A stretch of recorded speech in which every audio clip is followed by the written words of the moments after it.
Hi, welcome back guys. This is your friend, the MHA What If with another fanfiction. This is the move of what if Deku gave up on her dream? All credits for this video go to their respective authors, so please support the real author. Check out the link in the description for more details. Please give this video a like and subscribe to the channel if you want more videos like this. Now let's get into the fanfic. Without a quirk. I don't believe you can be a hero. Izuku's heart broke for the second time that day. Where Kaken's words had been a gut punch, All Might's was a Texas smash straight to the heart. She swallowed hard, her throat suddenly terribly dry, and only half listened to All Might continue. If you want to help people, young Midoriya, I suggest becoming a police officer or a doctor. They still do good work, but it's a safer, more achievable dream. Hero work is much too dangerous without a quirk. All Might had a point. Seeing his horribly emaciated form, seeing that terrible crater in his side. It was pretty convincing evidence. If the symbol of peace could be so badly injured, what could she hope to do without a quirk? Izuku didn't want to admit it, but maybe Kaken was right. Maybe he'd always been right. If even All Might thought she couldn't do it, maybe she should just give up. Izuku tried to focus on All Might's advice. A doctor or a police officer. Even those jobs would be hard to get into without a quirk. She would know. She'd done the research when the guidance counselor had suggested it last year. It would be near impossible without a quirk, perhaps less so than becoming a hero without one, but still impossible. Izuku knew her chances were low to start with, without a quirk, so she wanted to aim as high as she could. Defy possibly and become a hero. That was Izuku's dream. Izuku's hand clenched around her notebook, crumpling a few pages in the process.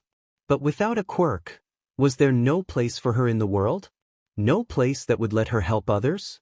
Or was she just doomed to forever be a burden on everyone? Forever to be the one needing to be saved? Weak, helpless, worthless, quirkless Izuku.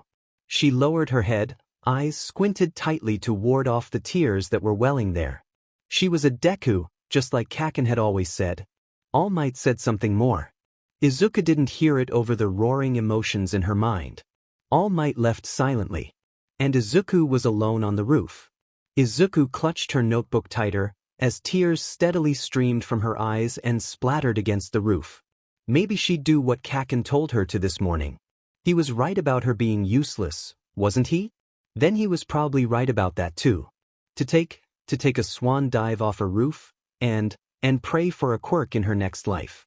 This was a roof, Izuku reasoned, though the thought frightened her. It was probably tall enough. Was she really considering this? No one would stop her. Yes, but... Izuku stepped up to the ledge and looked out. Mizudafu was noisy and busy, like it always was, blind and ignorant to a quirkless girl's turmoil. It wouldn't care much if she did it, would it? But her mom would. And that's who mattered.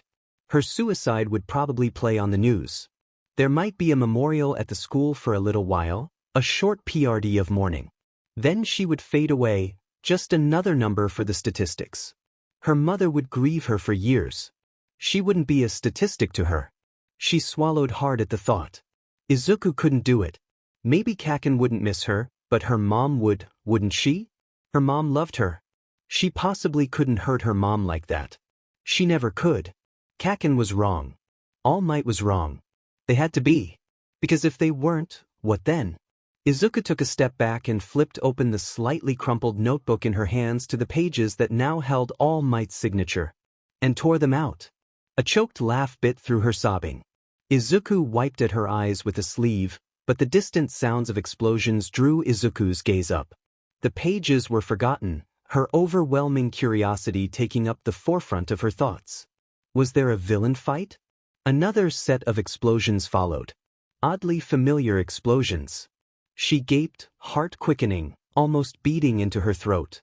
That couldn't be Kaken, could it? Izuku shoved her notebook into her bag without a second thought, torn-out pages left fluttering behind as she raced down the stairs, hoping desperately that she was wrong and Kaken wasn't in danger. Though, so stupid. What was she hoping to do without a quirk? Useless, worthless Deku tried to play hero and only got herself hurt. And Kaken had been so mad at her. Izuku wanted to just drop right where she was and sob, but willed herself to walk home, her ankle aching with each step. She should have just taken her chance and jumped, she lamented. Her mom would understand. Izuku was worthless after all. All Might had everything handled and Kaken would have been fine without her help. And yet, Izuku couldn't handle how afraid she'd been for her childhood friend at that moment. Spitting and cursing like he always was, and yet still his eyes were frightened and none of the heroes were moving.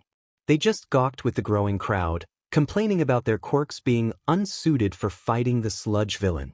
She had to jump in, do something. She couldn't just stand on the side and let Kaken die. Her feet moved before she could command them to stop. In the end, all Izuku had done was make the situation worse. Like she always did. She was scolded and berated by the heroes and Kaken alike for her stupidity. As soon as she could get away, she ran, and managed to sprain her ankle halfway home. Izuku hiccuped a sob. Oh no, oh God, she couldn't start crying again.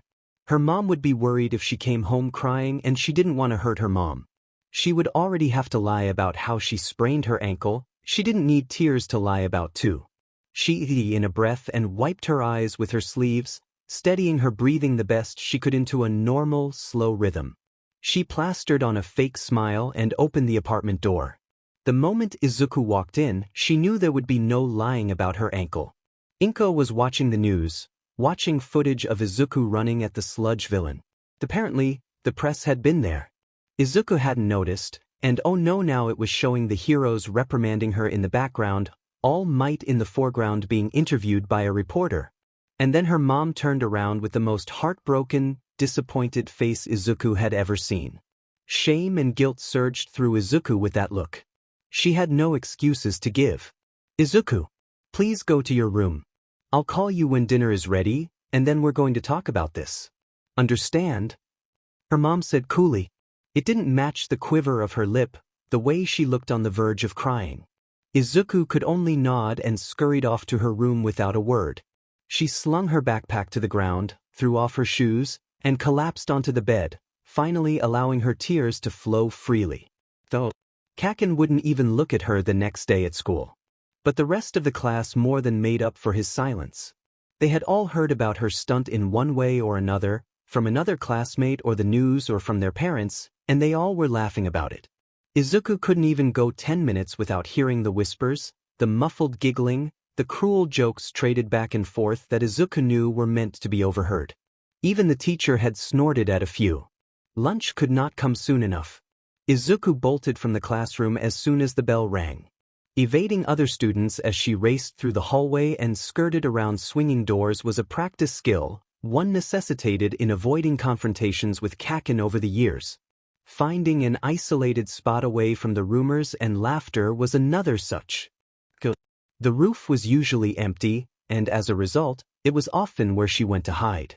However, Izuku couldn't trust herself to be on another roof ever again. She might not have told her mother about her thoughts on that rooftop the night before, but Izuku promised herself that she wouldn't let herself be tempted again. Her mom was upset enough about her being hurt, about her recklessness. She couldn't hurt her like that again. Instead, Izuku ate lunch in the rarely used supply closet.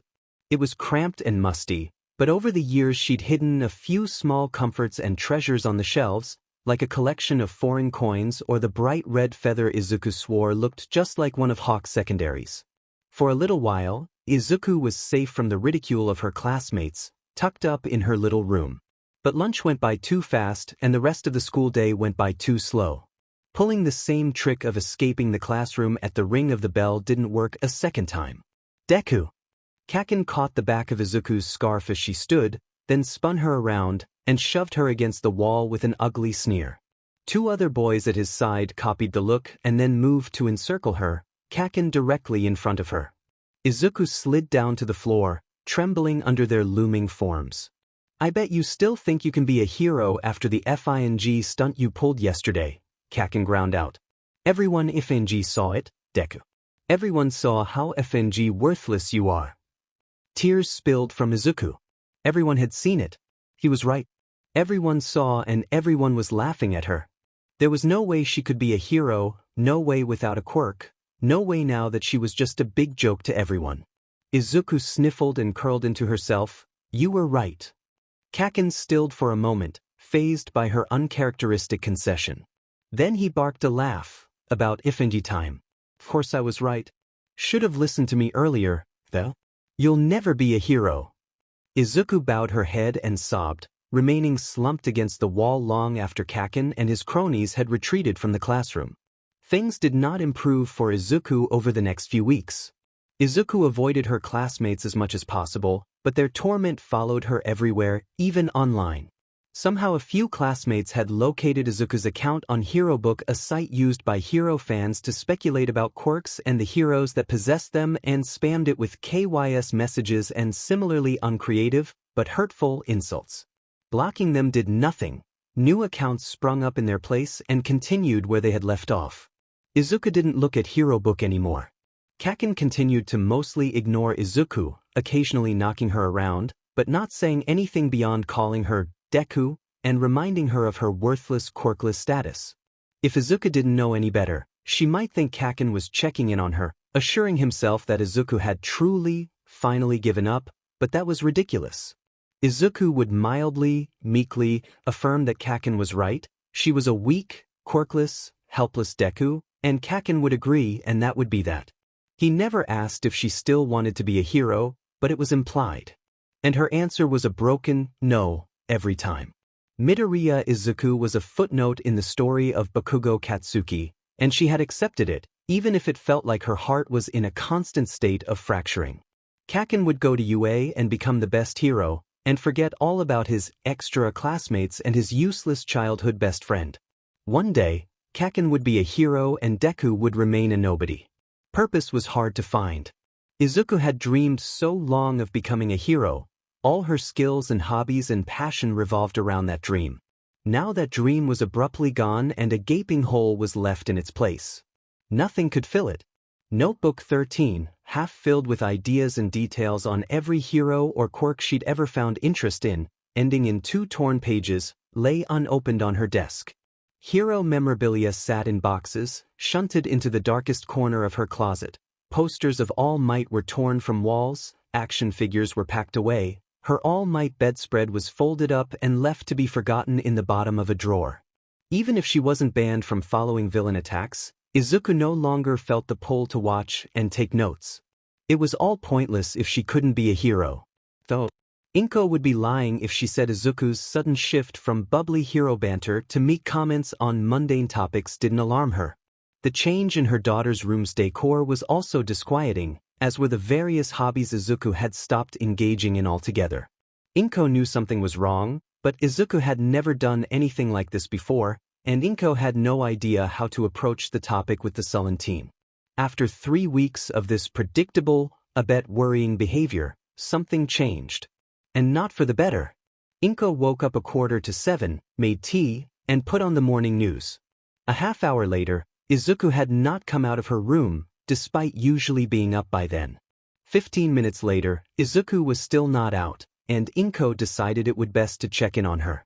She knocked on the door and asked if Izuku was alright, but after a moment of silence and no verbal response, Inko went in. No attempts had been made to get ready for school, Inko observed, quickly glancing around Izuku's room. Izuku's homework was still on the desk, textbooks and pens spilling out of her backpack onto the rug, pieces of her uniform haphazardly strewn onto the floor, and most notably Izuku was still in bed. The sheets around Izuku were drawn over her head, leaving only her hair and the upper edge of her ear visible. Inko came up beside the bed, intent on waking Izuku, but drew back. "Izuku, what's wrong? You're usually up by now." Izuku had been crying, Inko deduced from the way she shuddered with every breath and curled in on herself as Inko slid onto the bed. Inko was disappointed in herself that she hadn't thought to check on Izuku earlier, but she was here now, at the very least. She just hoped she could make Izuku feel better now. Inko placed a hand on her daughter's head, running soothing fingers through short messy green curls, before speaking again. If you need to stay home today, I'll let you. But Izuku, I need you to talk to me. Okay? I need you to tell me what's wrong." Inko continued her ministrations with a sigh when Izuku remained unresponsive. She'd comforted Izuku so often as a child, When Hisashi took a job overseas and wasn't able to come home for her birthday, when Izuku was diagnosed quirkless, when Izuku came home with bruises and burns that she refused to explain, she'd done it enough to know it was different this time. She moved her hand, rubbing circles into Izuku's back. "I need you to talk to me, Izuku. I can't help you if you don't tell me what's wrong." Izuku tentatively pulled the sheets down from her face and looked up at Inko. Her daughter's expression was tired, like she'd cried all night, her eyes bloodshot but otherwise empty. Inko hadn't seen her daughter look so heartbroken and subdued since she'd been declared quirkless. But instead of blankly staring at that one clip on loop, All Might's debut, Inko's memories supplied what inspired Izuku to be a hero. She stared up at Inko with an equally empty look. "Sweetie, did something happen? At school or dash?" Inko petered out, intimidated by Izuku's glassy-eyed stare. Silence hung thick. Izuku looked away with little snivel, then uttered a soft "no," followed by a pause and a whisper. "Not at school. Or maybe school too, I don't know." Inko breathed in relief. At least now Izuku was talking, even if she knew what followed would be painful for both parties. "All right, take your time, explain to me what happened, okay?" Inko sincerely hoped that it wouldn't be as bad as she feared. It was worse. Izuku laid bare everything in a flurry of tears and mumbling. How Katsuki bullied Izuku and burned her notebook and suggested Izuku kill herself to get a quirk. Inko should have known when Katsuki stopped coming over. She should have realized those burns and bruises were too regular to be accidents. She should have noticed how Izuku met All Might after almost dying at the hands of the sludge villain and had her dreams of becoming a hero crushed on that rooftop. Inko felt relieved that All Might agreed that being a hero was dangerous. But what right did she have to feel that when that confirmation left her daughter so miserable? The horrifying revelation that Izuku thought about jumping. How long had Izuku felt that way? How long had Inko let her daughter suffer alone? Izuku talking herself out of it and trying to save Katsuki. He didn't deserve her kindness, not after what he'd said. The rest, Izuku told her wearily, was just as it was shown on the news. The only new information after that was Izuku running home on a sprained ankle, not one of those heroes bothered to ask if she was hurt, and that ever since Izuku had not gotten a single break at school, even from teachers. Inko was done with Aldra.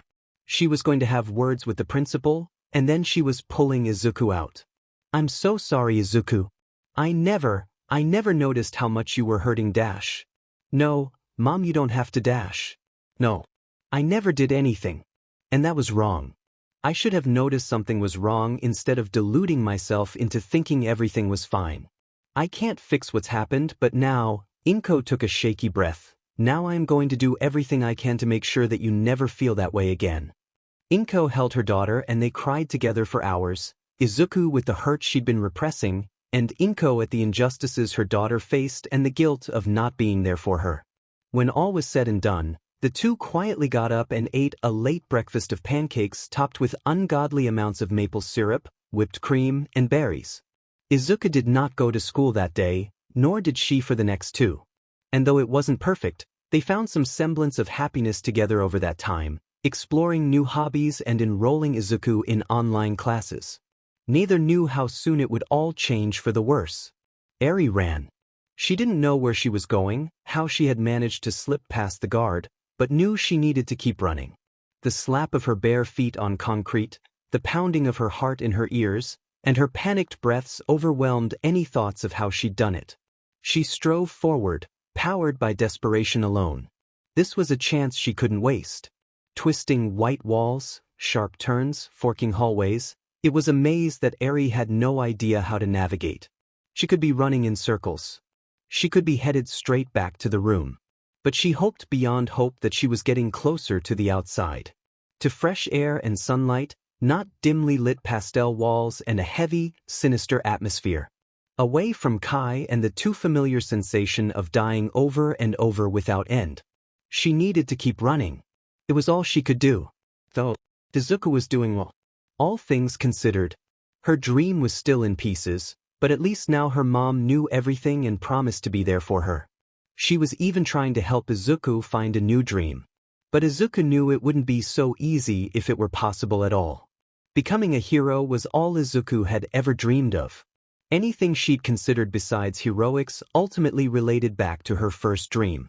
Analysis of heroes and quirks was the most obvious example of this, but even considering becoming a doctor or paramedic or police officer, someone who could protect and save others, all went back to her innate longing to help.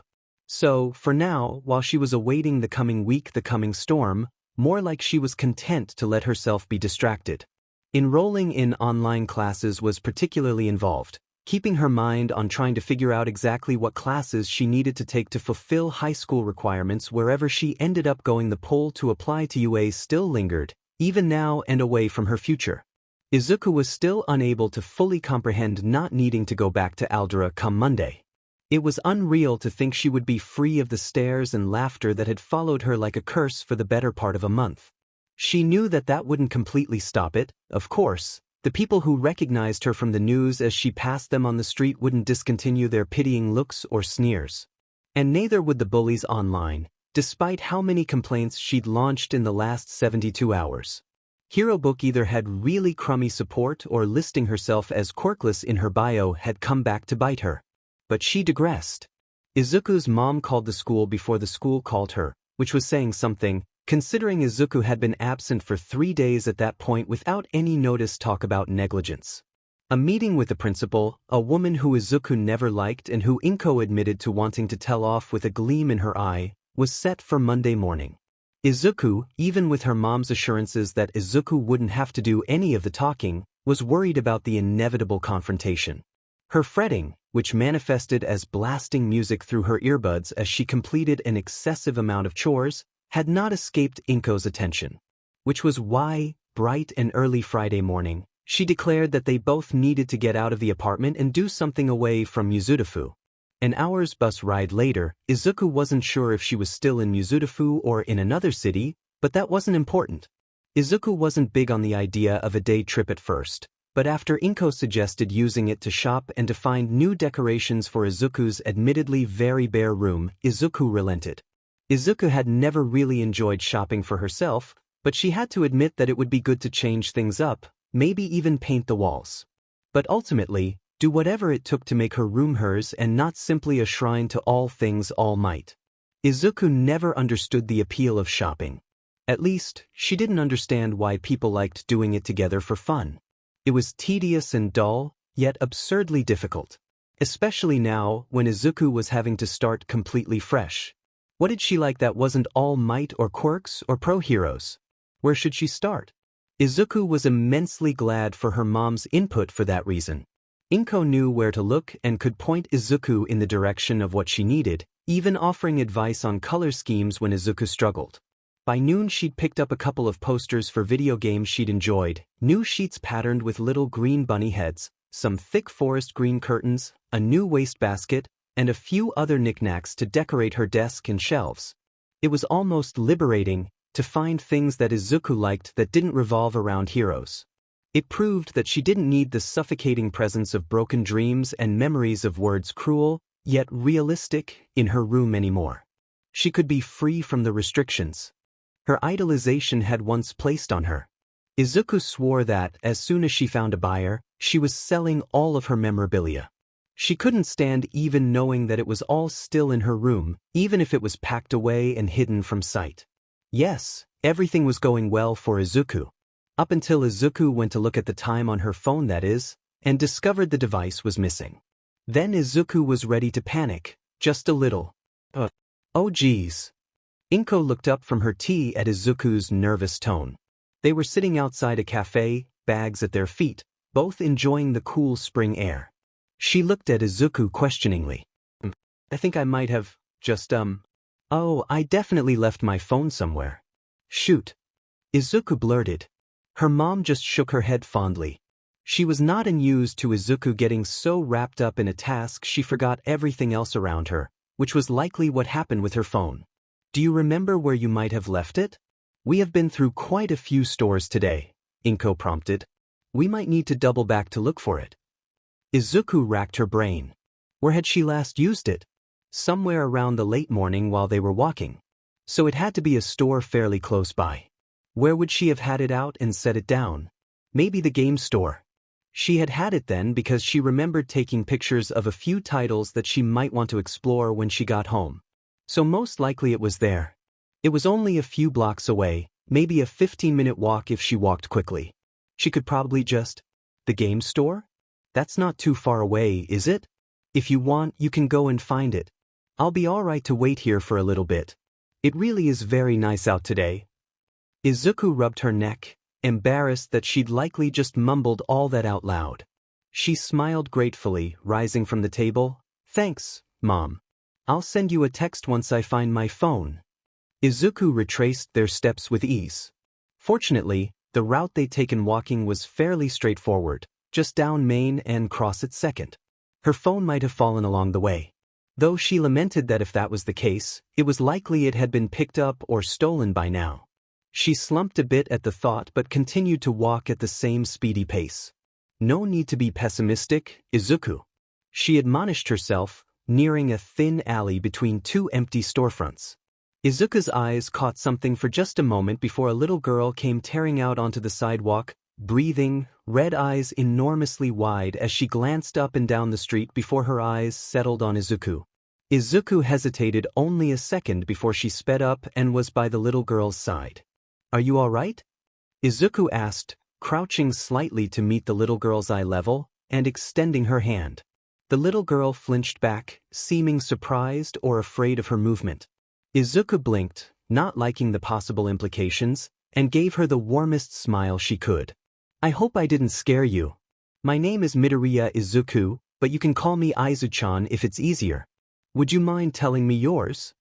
The little girl's eyes widened even further, if that was possible, before speaking in a tiny voice. I'm Eri. Izuku beamed.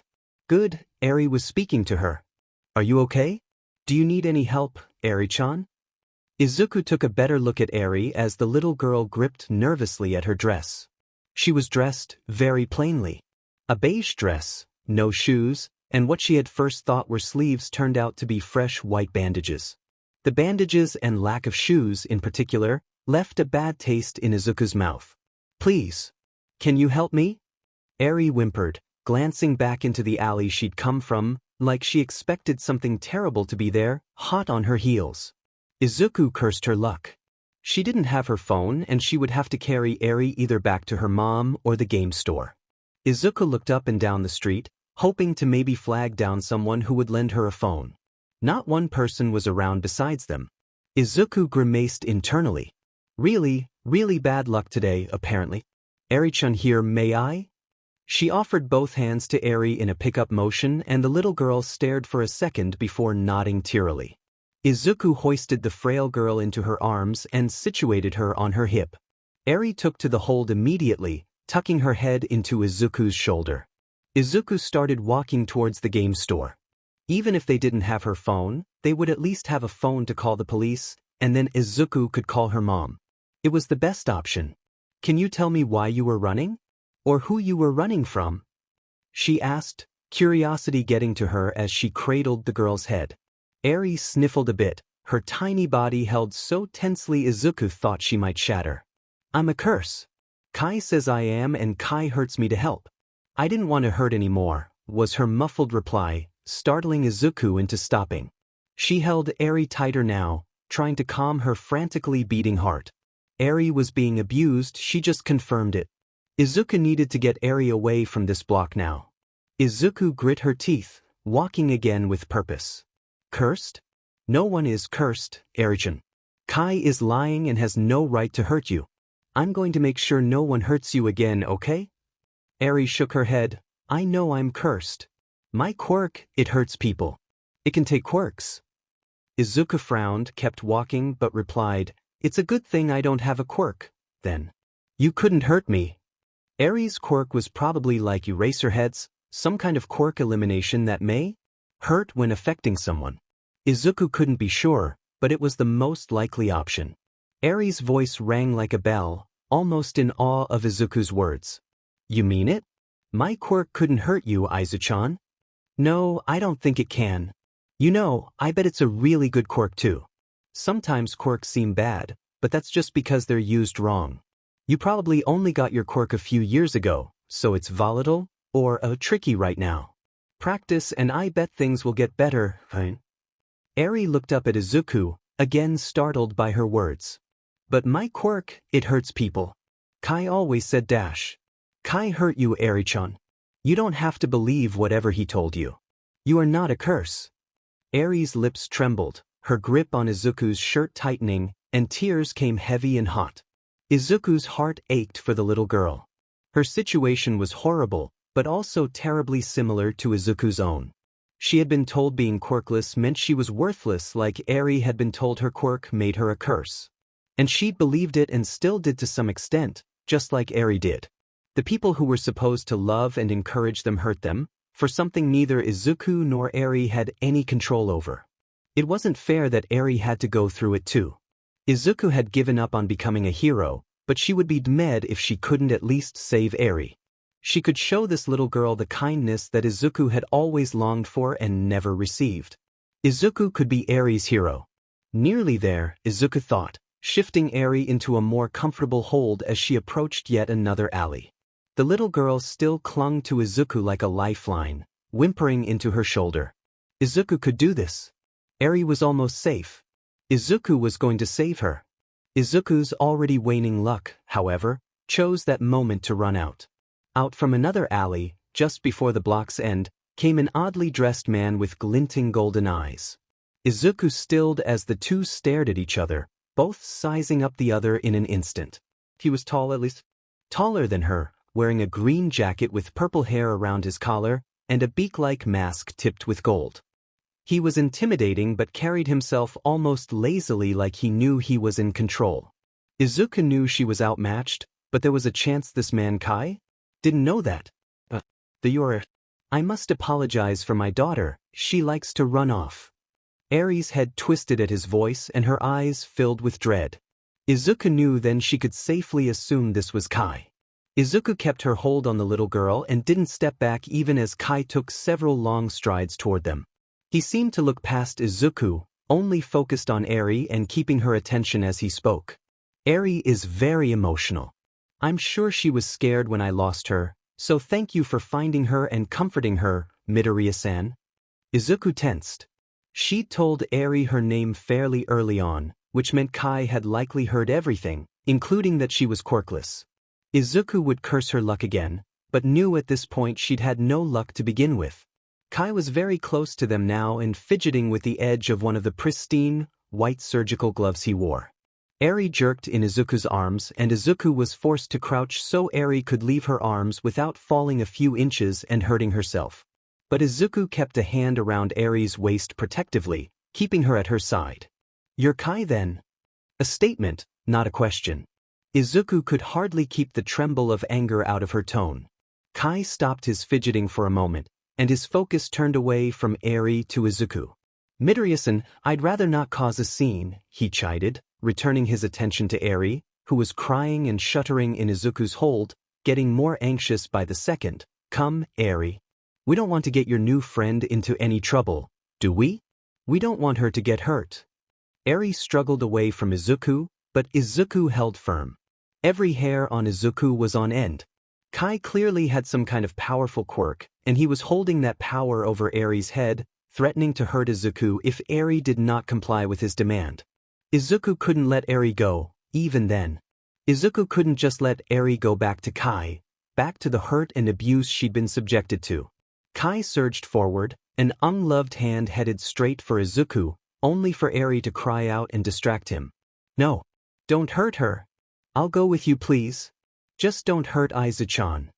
His hand hovering over Izuku's head, Kai looked down at the little girl who had stepped between them. Really, Eri? Does she already mean so much to you? An anxious nod. Well then, I'll leave her alone, but no fighting back and no running away again. Another nod. His hand dropped to his side, slipping his discarded glove back over it. Izuku shook uncontrollably. Izuku was certain she had just come close to dying and Eri saved her, at the cost of her own happiness. Izuku tilted her head to meet Kai's steely eyes, heart beating into her throat. Midoriya-san, I would let her go now if you want me to keep my promise to Eri. With no small amount of reluctance, Izuku unwound her arm from Eri's waist, and Eri ran to Kai's side. "Can I trust you won't try to tell anyone about this, Midoriya-san? You seem like a bright young girl. You know with no other witnesses and your quirkless status that no one will believe you, don't you? You'll sound crazy." Kai mused, eyes glinting. It was the look of someone who knew they'd already gotten away with it, Izuku realized, dread pooling in her stomach. And she knew Kai was right. "Perhaps we'll see each other again soon, Midoriya-san, but until then. Eri, say goodbye to Midoriya-san." Eri's lips trembled a soft, "Bye Aizachan," before she and Kai turned down the alley he'd come from without a sound or any trace that they'd ever been there to begin with.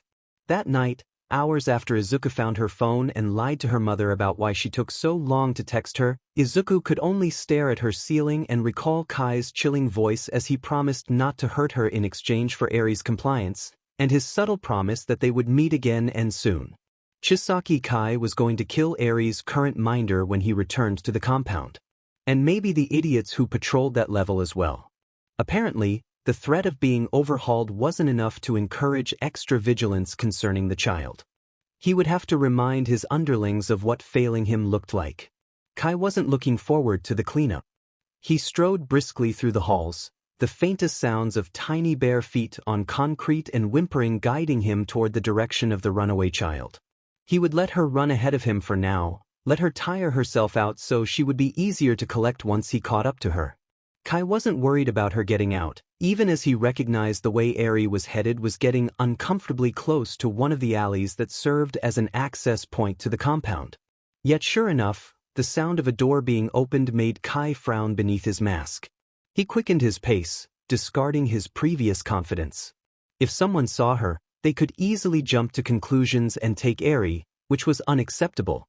Kai came through the door a second too late to see Eri on the sidewalk, talking to some unseen person. He shut the door hastily, but it, fortunately, made a sound low enough that it wouldn't frighten Eri and her new acquaintance. Kai hurried over the mouth of the alley, hoping to catch some of the conversation and evaluate if they were a threat to him. A laugh threatened to bubble out of Kai when he got a glimpse of who Eri was speaking to, a short green-haired teen girl, who introduced herself as Midoriya Izuku and told Eri she could call her Aizachan. How quaint. Now all he had to worry about was her quirk. It was unlikely it was very strong, considering her age, but caution would be best. There was no one else on the street, likely due to the time in the area, boding well for Kai. No witnesses if he had to use his quirk. The teen asked Eri if she was all right or needed help, and Eri's sideways glance down the alley nearly caught Kai, before Eri pleaded with the girl to help her. Kai hated touching dirty things like alley walls to use his quirk. He could already feel it crawling under his skin, the ugly rash that was sure to follow, but it was immensely helpful when he was trying to remain undiscovered. He slipped into the empty store beside him, whose blacked-out windows provided excellent cover, but lacked any soundproofing. He could hear every word and noise from the street, with the two girls none the wiser. The teen made some comment to the effect of asking to carry Eri, and she must have accepted, as soon only one set of footsteps on the pavement could be heard, keeping an even, but purposeful pace. The teen made some queries and was met with Eri's simplistic but incriminating answers. But one offhand comment snared Kai's attention. "It's a good thing I don't have a quirk, then." Quirkless, a rarity in this day and age, especially someone so young. And here Kai had been playing it safe, just in case she had some particularly annoying quirk that might hinder his reclamation of Eri. No, this was perfect. He could simply intimidate the teen into giving him Eri. It would be unlikely he would have to use his quirk at all, so long as he implied its existence. And even then, being quirkless and therefore seen as useless in society, another reason Kai despised hero society, it would be unlikely she could say anything to heroes or police that they would believe.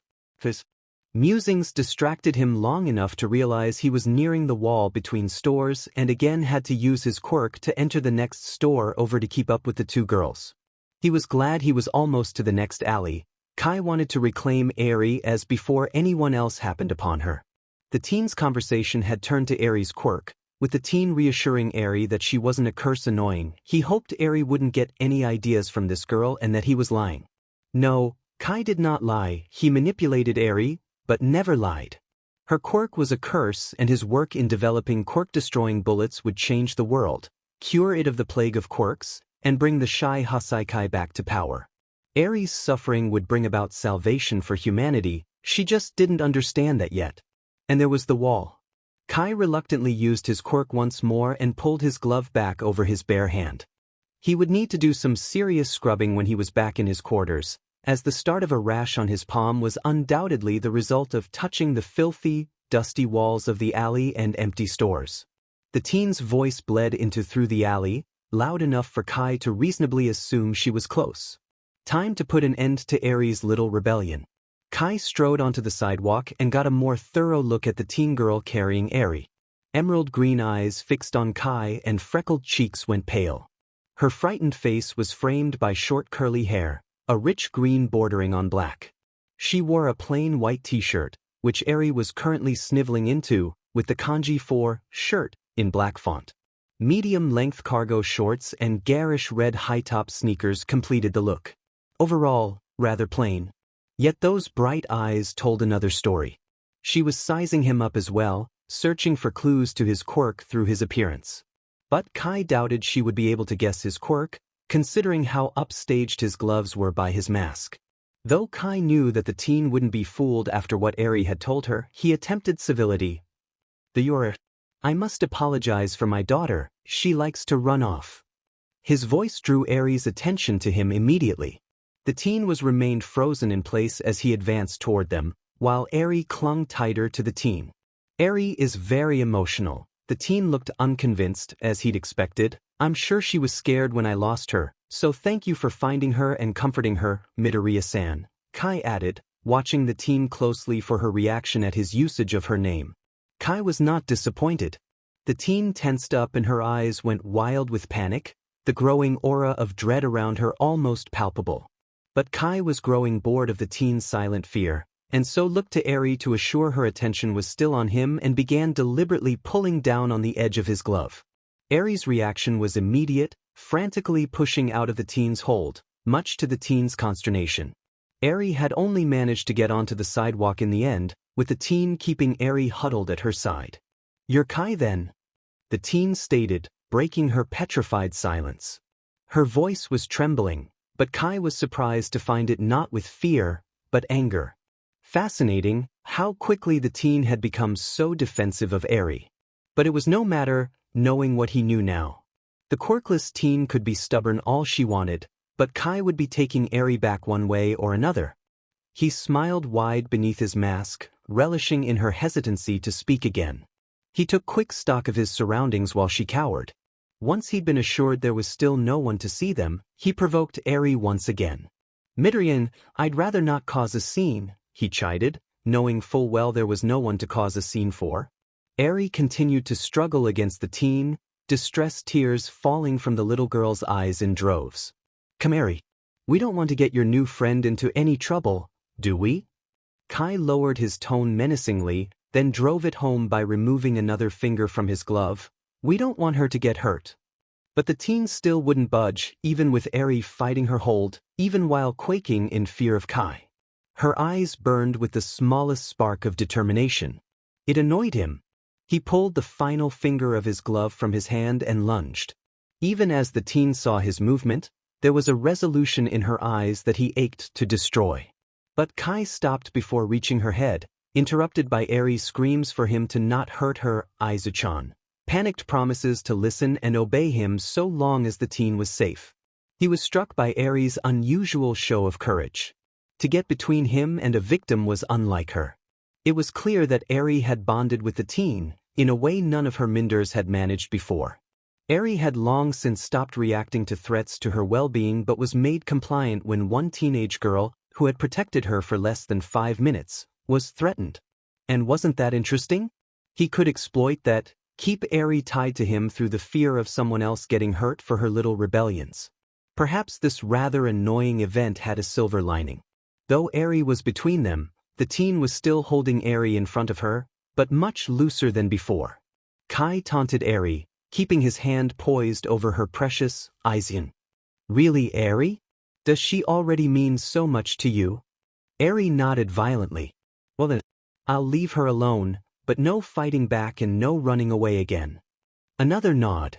Kai took a minuscule step back, simultaneously dropping his hand to his side and slipping his glove back over it. The teen trembled worse than before, shaking some Eri in the process. He was sure it would be easy to convince the teen to let Eri come to him now that she was so thoroughly intimidated. Midoriya-san, I would let her go now, if you want me to keep my promise to Eri. There was still some hesitance from the teen, but ultimately begrudging resignation when she released Eri. Heartbroken was the perfect description of the teen's expression. Heartbroken and ashamed, as she watched Eri run to his side. Kai was pleased to see his previous observation of Eri's attachment worked both ways. The teen could be manipulated by Eri's well-being, just as Eri could be by the teen's. It was obvious that the teen, had she not had Eri's safety to think about, would have defended her with her life. Though Kai doubted that it was truly necessary, he felt one final threat was in order to assure the teen's silence. The teen was smart enough to keep quiet, despite her obvious hero complex, but it was too tempting not to antagonize her further. Can I trust you won't try to tell anyone about this, Midoriya-san? You seem like a bright young girl. You know with no other witnesses and your quirkless status that no one will believe you, don't you? You'll sound crazy. A nearly imperceptible swallow affirmed the teen's understanding. But Kai couldn't resist taunting the teen even further, to savor her growing distress for a minute longer. Perhaps we'll see each other again soon, Midoriya-san, but until then. He squeezed Eri's shoulder hard. Eri, say goodbye to Midoriya-san. Absolute horror consumed the teen's entirety and Kai could not help the grin stretching across his lips as he skirted Eri to the alley, Eri's pitiful goodbye the only sound made between the three of them. Kai's promise wasn't idle, the teen could be sure of that. Plans were forming in the back of his mind, and all of them hinged on the acquisition of Midoriya Izuku. Did not come easily to Izuku after her encounter with Kai. Too often Izuku would wake up paralyzed, a scream at her lips and tears in her eyes, reliving that Friday afternoon with intense clarity, Eri's frightened, tear-streaked face. Kai's hand hovering just above Izuku's head while Eri screamed. An ominous promise of a future meeting. Eri's meekly whispered goodbye. Even awake, Izuku could not escape. Dread pooled in her belly whenever she thought of Kai. Thought of Eri. Thought of how useless she'd been then, how her heart had sunk when Eri had stepped in front of her, begging Kai not to hurt her. Shame and anger boiled in her blood as she recalled Eri running back to that monster, Izuku unable to do anything more than watch. Izuku hadn't been able to protect Eri from Kai then, and now Izuku feared she wouldn't be able to protect herself from him either. But if staying out of Kai's grasp meant she could help Eri, Izuku would do her damnedest, regardless of self-doubt. With sleeping and exercise in futility, Izuku poured every ounce of her energy into researching ways to protect herself, bouncing between advice on avoiding stalkers and preventing kidnapping attempts to videos on basic self-defense. The longer Izuku could avoid Kai, the more time she had to find a way to rescue Eri. Izuku had considered telling her mom about Eri and Kai. Every time her mom came to check in on her before bed or when they ate meals together or watched television in the evenings, she debated it, weighing the pros and cons. On one hand, it was the smartest thing, the safest thing to do. Every single website she checked said to inform relatives and friends if you thought someone was stalking you, both so they couldn't accidentally give away information and so they could be on the lookout for that person as well. But on the other, Izuku couldn't shake the fear that her mom wouldn't believe her. Or worse, that Inko would believe her and try to go to the police or the heroes for help. The police wouldn't help and Izuku doubted the heroes would pay her story any mind either, especially if they knew about the sludge villain incident. Chances of them believing some stupid quirkless nobody teenager would already be fairly slim, but chances of them even listening to the reckless, attention-seeking teenager who tried to fight a villain quirkless a month back? Slim to none. Which didn't leave Izuku with a lot of options.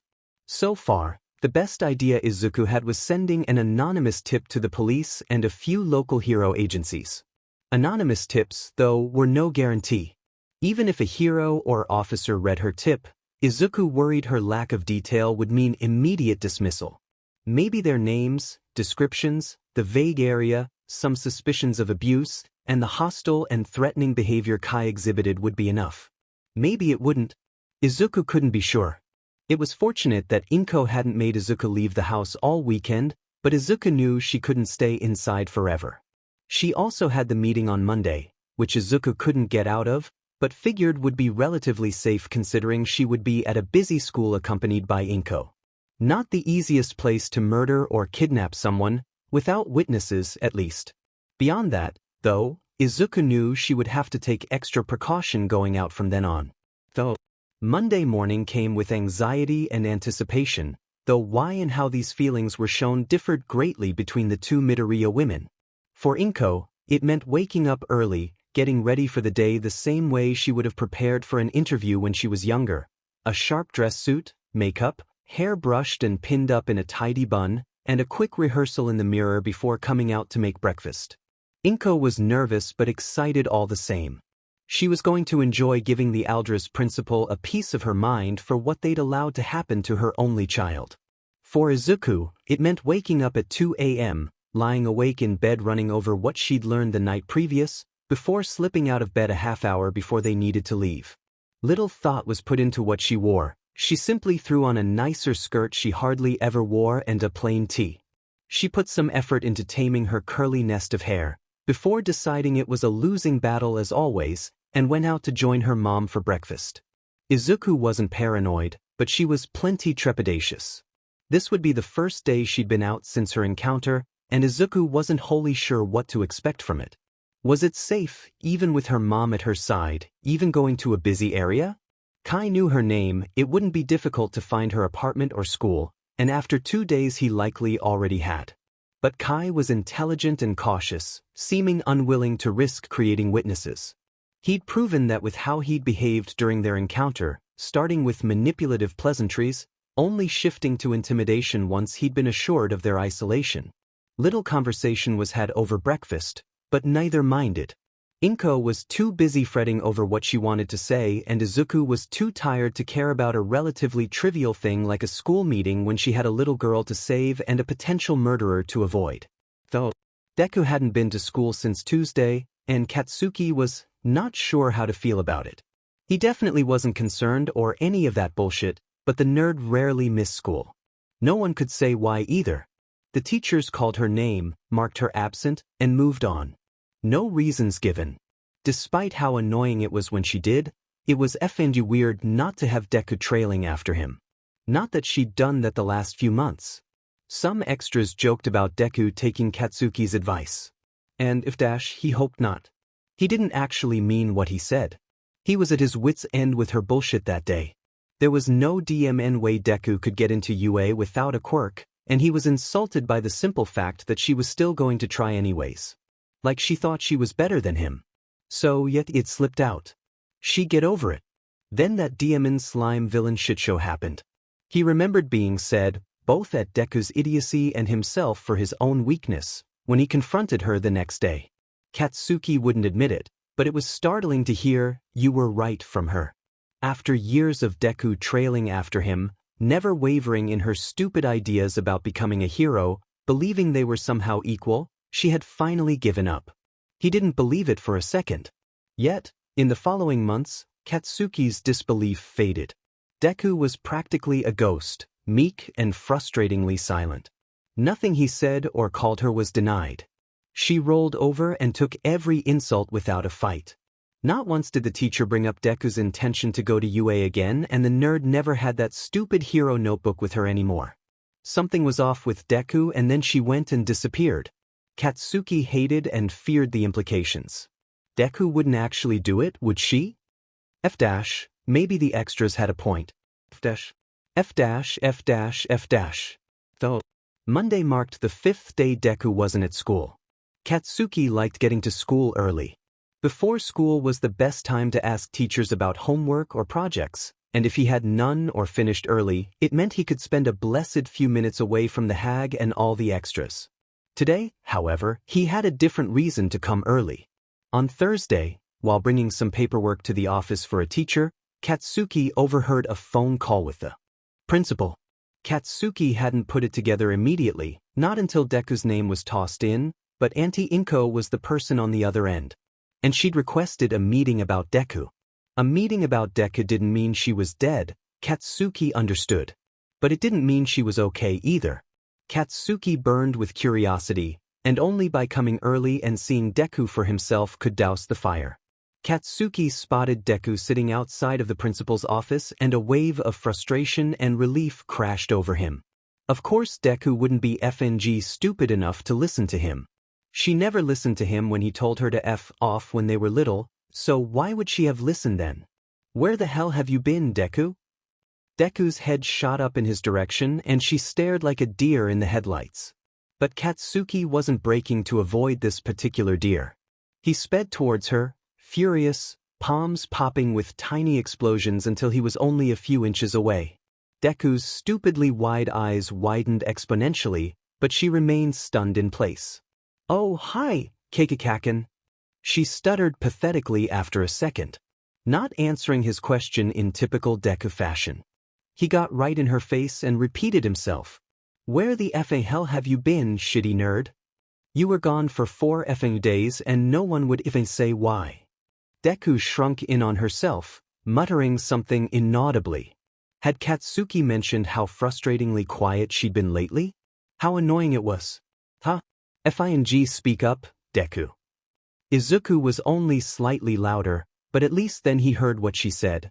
Not feeling well? What a load of horseshit. Deku had a freakishly strong immune system. She got over the flu in a day and never got it again. No way was she sick for 4 goddamn days. "Fucking sure, duh. You've always been a sheet liar. Give me the real reason." "I'm leaving Aldera," is what she hit him with. Why the F would she leave in the middle of her last year of junior high? He voiced this question with a growl and she responded meekly with another non-answer. "I'm finishing online." Katsuki snapped. Raising a hand, a larger explosion popped over her head, and then Deku freaked. She went stock still, terror-stricken in a way he'd never seen before, hyperventilating. She didn't say a word, didn't need to, with how her expression told him that it wasn't him she was scared off. Deku stared past him, through him. Extremely discomforted by this, he stopped yelling immediately. Katsuki lowered his hand, quirk extinguished, to her shoulder, and shook her. Somehow it broke her out of whatever the F that was, but she struggled to catch her breath. "Kaken," Izuku babbles after a good minute, running shaky fingers through her hair, "I don't think I'm safe. But I might be wrong, I'm probably wrong, but Kaken, if something happens to me, Can you promise me you won't say anything to anyone unless something happens to me? They'd think I'm crazy or a liar or dash." He cut her off, trying to process her word vomit. "The F are you on about?" Izuku sent him a pleading look. "Just listen, please." "Or, actually dash," she rubbed her neck. "Can I borrow a pencil and a paper? Please?" Katsuki looked at her blankly but dropped his bag to the floor and took out what she'd requested because at that point he didn't care how he got answers from the nerd. He just wanted them now. Deku wrote quickly and sloppily, the pencil stabbing through the paper once or twice in her hurry. She folded it up and offered it to Katsuki. He snatched it up without hesitation, started to unfold it, but then Deku freaked again, waving her arms. "No, not now, please. Don't open it. It's just in case." She pleads softly, "Please, Kaken." Katsuki fixed her with a sharp frown. "Why not now? I don't think like this, Deku dash. Please, Kaken. Please just promise me dash." Deku didn't get the chance to say more, because the office door swung open at that moment and Auntie Inko stormed out, disrupting their argument. Katsuki nearly dropped the paper in surprise, when in a rare show of quirk use, Auntie Inko pulled Deku to her. "Katsuki." Her tone was cold, completely unlike what Katsuki remembered it to be, glaring at him without any hint of fondness. "Stay away from my daughter, or I will not hesitate to press charges for illegal quirk use and assault." Deku startled and started to say something, but Inko shushed her. "I would have already if Izuku hadn't begged me not to." Katsuki had no time to retort. Auntie Inko was leaving, Deku in tow, with a flat, "Goodbye, Katsuki." But before they turned the corner and were out of sight, Deku looked back at him and mouthed a final please. Katsuki didn't follow. The school bell rang before he could. He stuffed the folded paper into a pocket, pulled his bag over a shoulder, and decided he would humor Deku if only until school was over. Then he would get his answers. Inko was in an incredibly good mood following her meeting with Aldra's principal. The look on that woman's face when Inko slapped her with the threat of legal action against Aldra was immensely gratifying, as was when she strolled out of her office with a flippant farewell. She'd been rude and that was the point. She'd shown that woman the same amount of regard and respect Aldra had shown her daughter. For what that school had allowed Izuku to go through, Inko would never forgive them. Yet, as she strode from the principal's office into the main office, her mood turned sour. There was shouting in the hallway, Izuku's soft, imploring voice against a loud, snarling one that could only belong to Bakugo Katsuki. Inko didn't often use her quirk, and for good reason. Attraction was a naturally weak quirk, not meant for use on objects larger than a mug, and when overexerted, it inflicted her with severe migraines. Yet, like with any quirk, it was harder to control when she was emotional. Usually, that meant floating small objects to herself unconsciously. But when Inko swung that office door open and saw Katsuki near her at her daughter, adrenaline fused with anger, and Izuku flew to her with a quick gesture. "Katsuki!" Inko ground out, glowering at the boy. Katsuki had grown considerably since she'd last seen him. He was taller, meaner, more volatile. A bully. A far cry from the confident, gawky 5-year-old her daughter once adored, from the smart boy who Inko had been proud to call an honorary nephew. Inko held no fondness for this Katsuki. "Stay away from my daughter, or I will not hesitate to press charges for illegal quirk use and assault," Inko warned coolly. Izuku startled at her side and opened her mouth to defend her bully, but Inko shushed her. Inko then added, "I would have already if Izuku hadn't begged me not to," before offering a meaningless farewell. She led Izuku away from Aldra with the onset of a nasty quirk-induced migraine, but couldn't care less. No one was ever going to hurt her daughter again. Not on her watch. Though, the moment Izuku crossed the threshold into her bedroom, she nearly crumbled under the pressure of another panic attack. She repressed the urge to collapse and sobbed long enough to reach the bed and flop onto it, then groaned into the mattress, letting her anxieties take over. The meeting was supposed to be calm, uneventful, and most importantly, free from the madness her life had become as of late. But of course Kaken had to show up and question her. And of course he'd get mad and yell at her and use his quirk. And of course it triggered some kind of flashback or PTSD or whatever that was. Because one second she was at Aldra with Kaken. The next she wasn't. Abandoned storefronts and an empty, never-ending sidewalk replaced the hallway. Standing in Kaken's place was Kai, grinning down at her. She couldn't see his mouth, but she could feel his horrible smile. Her mounting horror only deepened when Izuku noticed the bare hand hovering above her. Green met gold. Kai's grin widened.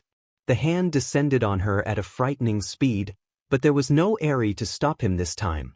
Izuku's heart froze with panic and she couldn't move away. It was too late, the sensation of lithe fingers in her hair like a spider on her scalp, and Izuku couldn't do anything, couldn't even breathe. And then Kaken was back, shaking her with a look that was oddly concerned. Izuku was left dumbfounded for a moment. Words bubbled up and Izuku, in a moment of revelation, devised a way to save Eri. Izuku could only hope Kaken would keep his promise not to read the note. Now, Izuku felt like an utter fool. Because now that she was thinking clearly, there was no way Kaken wouldn't read it. When had he ever listened to her? The moment he breathed a word of its contents to anyone, she would be playing into the attention-seeking teenager the news had made her out to be. Not to mention Kai could find out if she spoke up. And while Izuku couldn't be sure if he was already planning to kill her, he would certainly have enough reason to if she outed him. Izuku shoved a pillow over her face and screamed. Though, wasn't the strangest mission Overhaul had ever sent Sakaki Didoro on, but it was up there. The goal was simple: kidnap their target, a green-haired quirkless teenager named Midoriya Izuku, and do it quietly. Midoriya was an unassuming little brat, but Overhaul had warned him not to underestimate her. Didoro had to give it to the brat, she wasn't as dumb as most teenagers. The brat kept close to busy areas, walked around with a pudgy lady her mom, he guessed all the time, avoided alleys, never got distracted for longer than a few seconds, kept cautious and careful. But the moment she slipped up, Didoro and Chronostais would be there to take advantage. After 2 days of watching the apartment complex and following the brat at a distance, she left the apartment alone. A bad move when you had Overhaul, and by extension, the whole Shai Hasaikai, after you. They'd followed her at a distance for a few blocks, Didoro stumbling after the ever-stoic Chronostais. Both had foregone their normal wear to blend it with the crowded street, and wore a sort of business-casual style, with Chronostasis tucking his distinctive hair under a cap. Wouldn't do to tip off the brat with their masks, after all. The brat hadn't noticed them, or at least hadn't seemed to when Chronostasis decided it was time to act.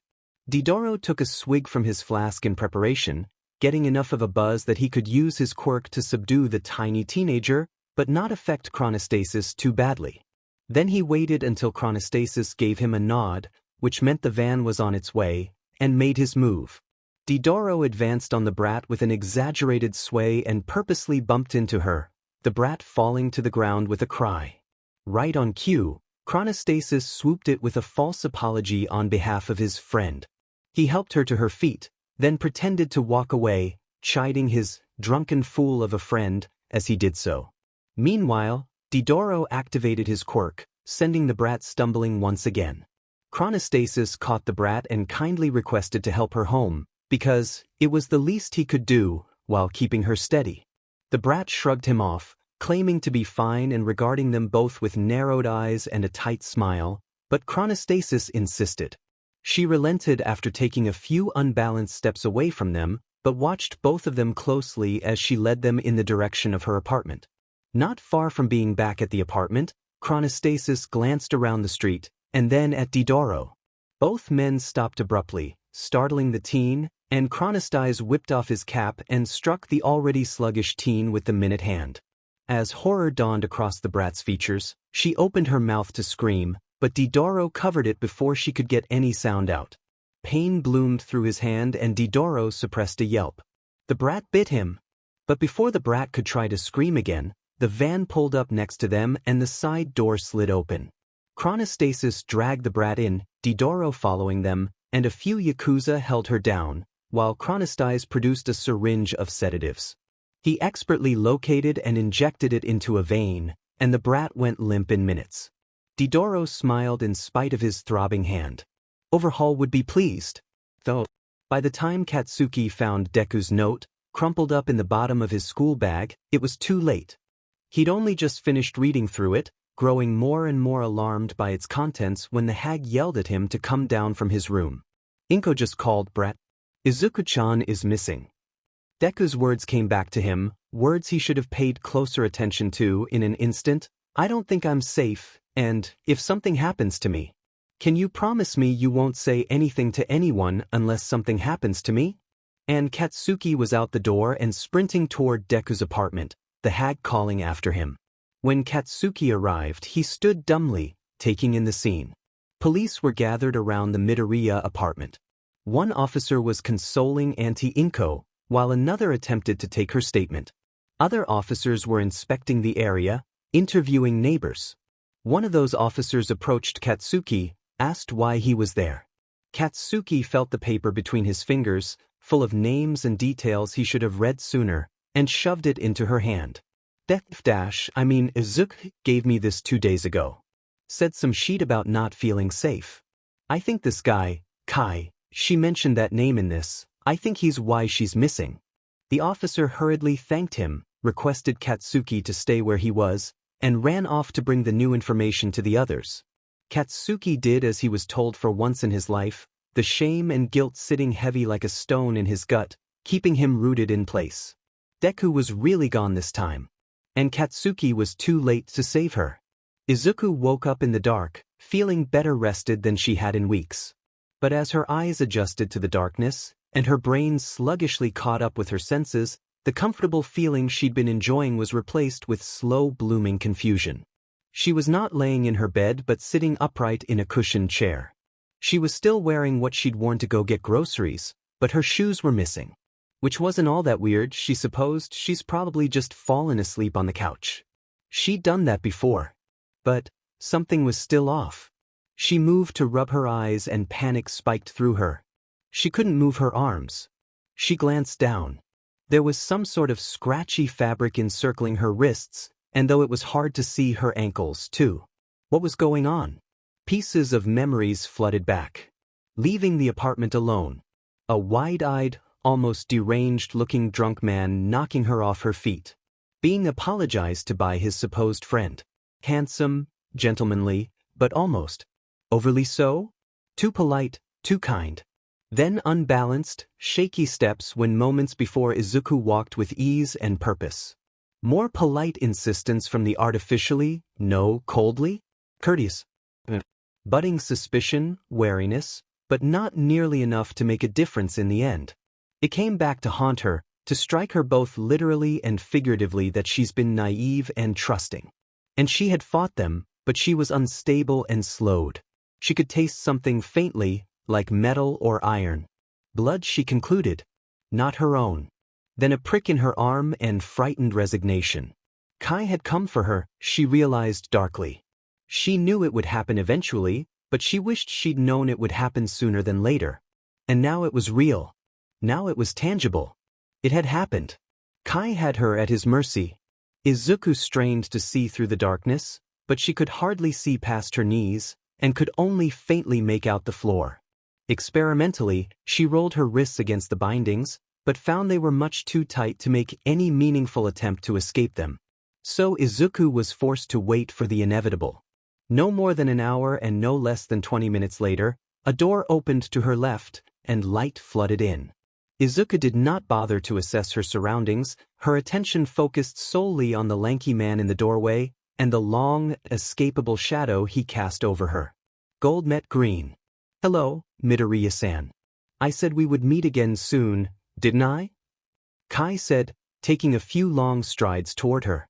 Izuku shuddered at his tone. It was familiar, the same as he'd used the last time they'd met, completely certain of his power over her, that he could do or say whatever he wanted and she couldn't do a thing against him. Eri will be ecstatic to see you. She's been missing her, Aizachan, terribly. Izuku bristled, a shiver of anger running through her. Aizachan was for Eri, not Kai. It was naive to think he wouldn't use it to mock her, but it angered her all the same. As much as she wanted to snap at him, Izuku restrained herself. This was a kidnapping situation, and from what she could remember reading, antagonizing your kidnapper was a bad idea. Do you know why you're here, Midoriya-san? She could hazard a guess. Either Kai wanted to kill her, or he wanted to torture her and then kill her. And if Eri was going to see her, like he'd said, maybe he planned to do it in front of the little girl. No doubt a twisted lesson on the consequences of disobedience. But Izuku didn't risk voicing her suspicions, dreading Kai's confirmation. No. Why? Izuku clipped, with more indignation than she'd intended slipping through. Kai sighed, disappointed or irritated, Izuku couldn't be sure which, and answered. You left quite the impression on Eri, Midoriya-san. She has been very concerned that I wouldn't keep my promise not to hurt you, you know. She's been so very docile and compliant, wonderfully well-behaved. He stood too close. Spoke too softly. Can you see why I'd want to keep such a good influence close? I want to use you to control Eri, he did not say, but there was no other way to interpret his words. Izuku wanted to be sick. It wasn't a possibility that had ever crossed her mind, but it made a disturbing amount of sense. Remove a witness, but also gain a useful tool, leveraging Izuku's well-being to keep Eri obedient. Izuku only wanted to help Eri, to save her. She'd never wanted to become another thing used to hurt her. Yet that was exactly the role Kai had designated for her and expected her to play. Her anger boiled over, any attempt at restraint dissolving instantly. You monster. Izuku spat. I'm never going to let you use me to hurt her. Kai tisked, unfazed. That's not how this works, Midoriya-san. Eri is attached to you. His eyes flashed to her shirt and Izuku flinched, realizing suddenly that it was the same one she'd worn when he'd first encountered her. She hadn't washed it, and where Eri had cried into it was still slightly wrinkled and dirty. And I'd say it's safe to assume you are attached as well. You wouldn't dare do anything to hurt her, and Eri wouldn't dare do anything to make me break my promise. I believe I said so before, Midoriya-san, but you seem like a bright young girl. You certainly proved that with how long it took chronostasis to acquire you, that little note you left with your friend was clever too. Izuku inhaled sharply. How did Kai know about the note? Just how long had she been out?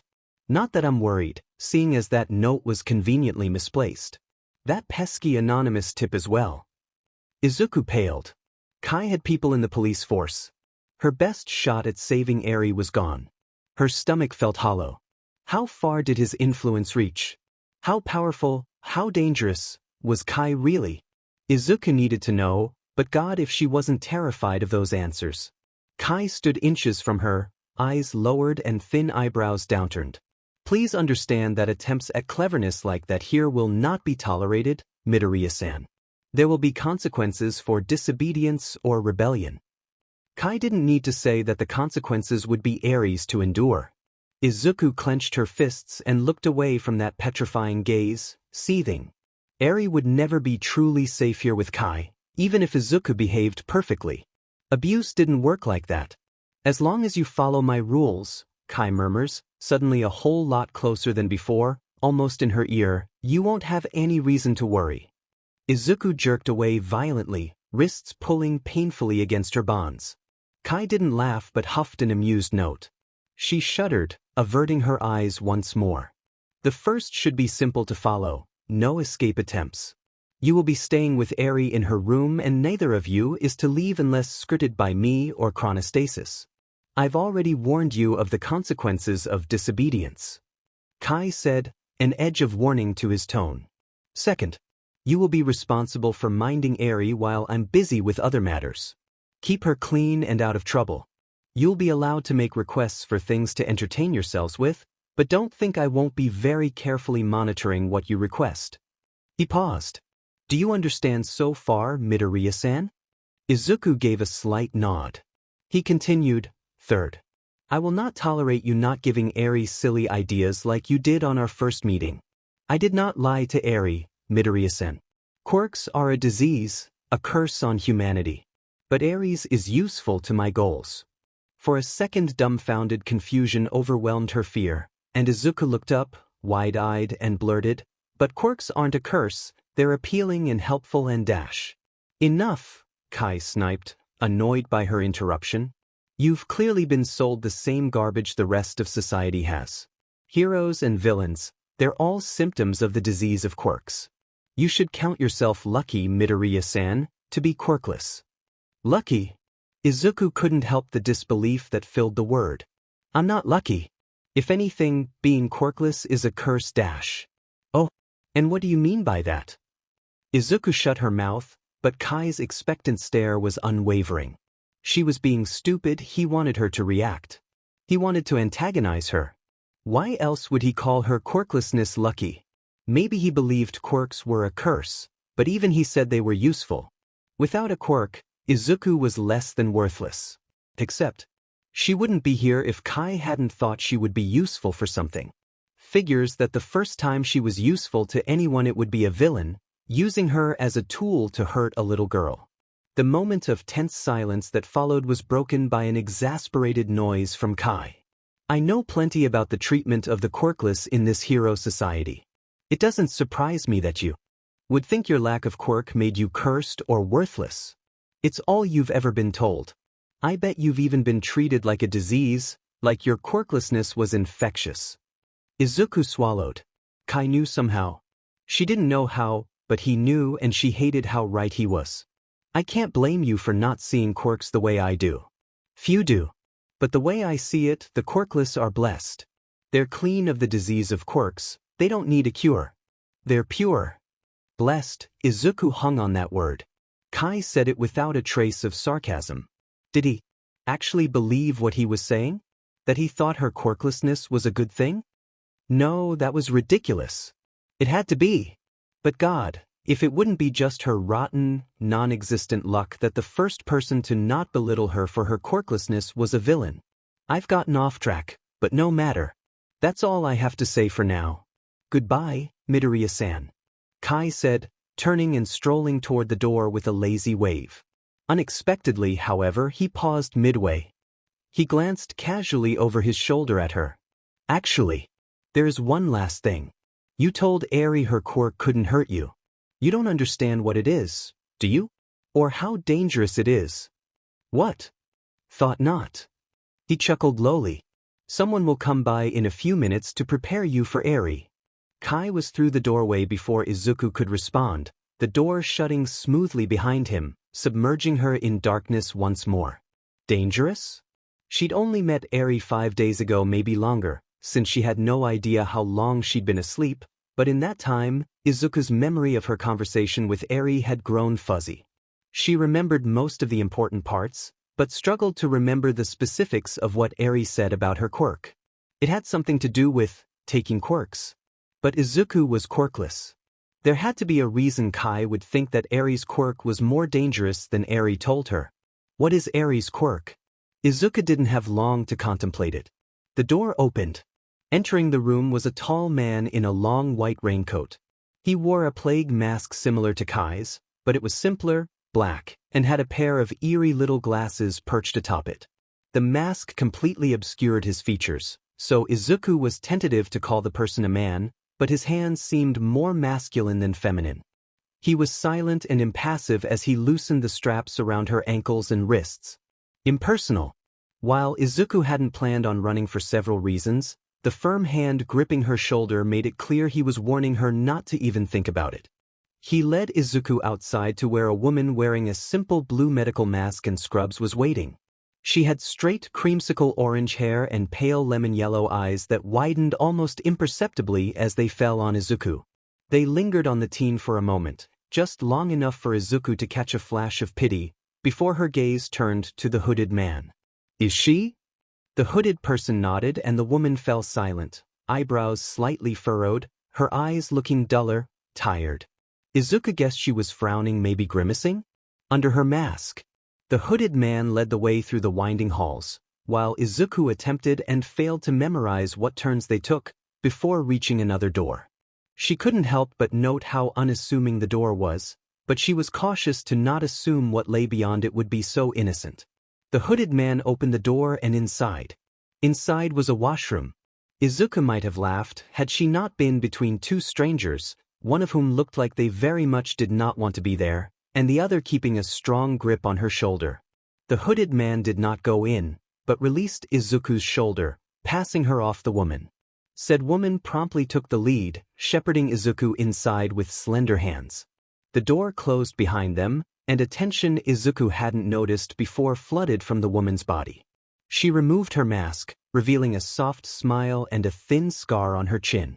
She gave a little bow, introducing herself. Hello, my name is Aki Jun, but please call me Jun. May I know your name? Izuku blinked, nerves creeping up. Midoriya Izuku, Aki-san, I mean, Jae-jun-san. It's very nice to meet you, Midoriya-chan, Jun said pleasantly, then grimaced a second later, though I wish it were under better circumstances. Izuku stared. I'm sorry, but we should probably start, HM? Have you been sick in the past year? No? Why? Jun smiled patiently, though her weariness slipped into her voice. Just a checkup. Overhaul doesn't want you to get Eri-chan sick. Do you take any medication? No. That's fortunate. Now, if you wouldn't mind, I'm going to check your hair for lice, okay? As she said this, she pulled on a pair of LTX gloves. The snap of the LTX sent a jolt down Izuku's spine, her mind sent back to an empty street and a crying girl and the hand coming down towards her. Midoriya-chan? Are you all right? Izuku shook the memory from her head, then nodded mutely. Jun spun her around and put her hands in Izuku's hair. Izuku's thoughts raced. Being prepared for Eri meant having a checkup? That was the last thing she'd expected from him, but Kai had proven adept at surprising her in the worst of ways. Overhaul. That was Kai, wasn't it? Of course he'd have a villain name. Was Kai his first or last name? His first, most likely. Kai was a really common first name. Overhaul was an interesting name. Or perhaps it was a title. Maybe it had something to do with his quirk? He wore those gloves and took one off when he attacked her, so, touch activated? 5-finger contact, or did it matter? Overhaul means to disassemble something completely, usually machinery. So she was probably right in her initial assumption of Kai's quirk being strong. The power to completely take something apart, if that was what it was. No wonder Eri was terrified. But maybe the name had nothing to do with his quirk at all, something to do with his beliefs. You're a mumbler, Izuku shut her mouth, cheeks flushed in embarrassment. June tittered, removing her gloved hands from Izuku's hair. No worries, we all have our little, for lack of a better word, quirks. Though, speaking of, what is your quirk? June would find out eventually, Izuku supposed, but she still felt nervous as she muttered, I'm quirkless. Is that right? June murmured, seemingly to herself, that's not all that common anymore, is it? Being quirkless. Izuku shook her head shyly. June hummed, stripping off her gloves. Izuku tried not to flinch at the sound. June smiled at Izuku again, though it bordered heavily on becoming a grimace. I'm sorry, but I'm going to have to ask you to undress. I won't watch, but I have to bathe you anyway. I'll try not to look if I can. And there was the unpleasant surprise. The only silver lining was that at least it was June doing this and not Kai. The very thought of Kai doing any of what June had done so far made her tremendously uncomfortable, but if he were to bathe her too? She shivered in disgust. June was a stranger, but at least she behaved like a professional. The physicals Izuku had done had been terribly uncomfortable to begin with, but maybe if she treated this like that, it wouldn't be any weirder? That might work. She could do that.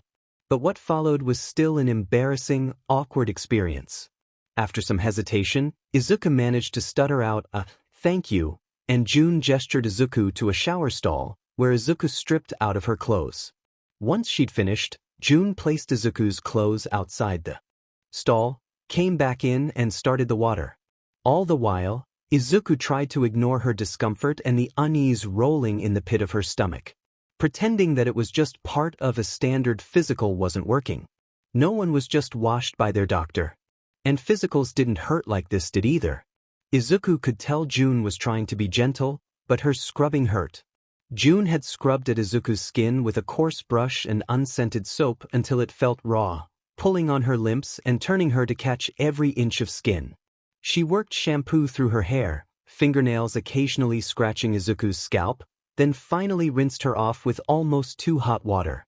She was glad when June finally finished and left the stall to retrieve a towel and her clothing, because, for a blessed few seconds, she was alone.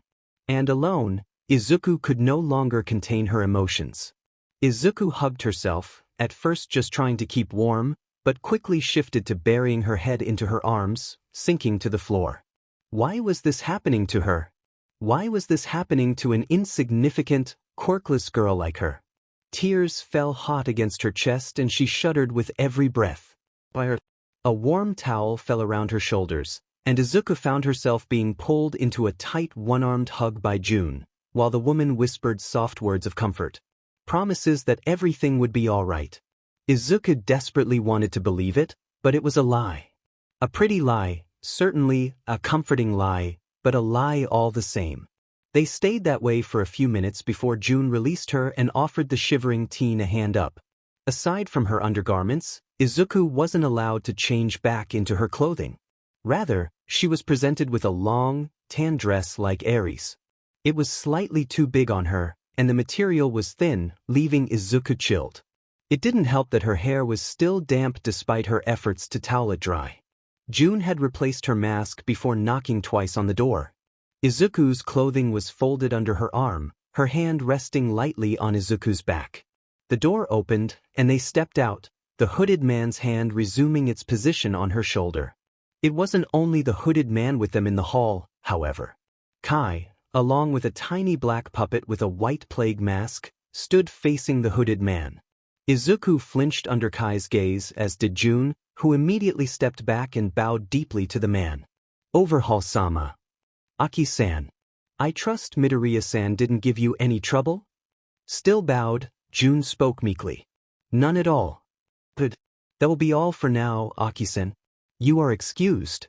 June rose from her bow, turned, and scurried off down the hall. Izuku watched her until she disappeared around a corner, wishing she could have fled with her, before hesitantly drifting her focus back to Kai and the puppet. Midoriya-san. Let me introduce you to my associates, Mimic Dash. Kai gestured to the puppet, then to the man holding her shoulder, and Chronist Eyes. There was a pause as neither associate said a word. Izuku bit her inner lip. Was he expecting her to say something? Are you not going to say hello, Midoriya-san? Kai teased. Izuku clenched her fists, but shook her head and kept quiet. Kai looked neither pleased nor angered. That's fine, there's no need anyway. Let's go. Mimic. He turned and began strolling back the way Izuku had come from, the puppet, Mimic, and the hooded man Chronist Eyes following closely behind. Kai made some idle talk with Chronist Eyes along the way, at which point Izuku found that she recognized Chronist Eyes' voice as belonging to the gentlemanly friend who had kidnapped her. Mimic chimed in once or twice, but Izuku did not recognize his voice. How Kai had any idea where he was headed, with nearly identical walls and winding hallways, Izuku had no clue. But Izuku resolved herself to attempting to memorize the turns they took, taking special note of little things like distinctive cracks in the walls or stains on the floor. Fortunately, the walk was shorter than the one from the chair room to the washroom, so she was able to retain most of the turns. Hopefully, she could find a way to copy them down without Kai finding out. Stopping just a few feet before another door, Kai turned to look down at Izuku, and with a falsely cheerful voice, said, "We're going to surprise Eri. Doesn't that sound nice, Midoriya-san?"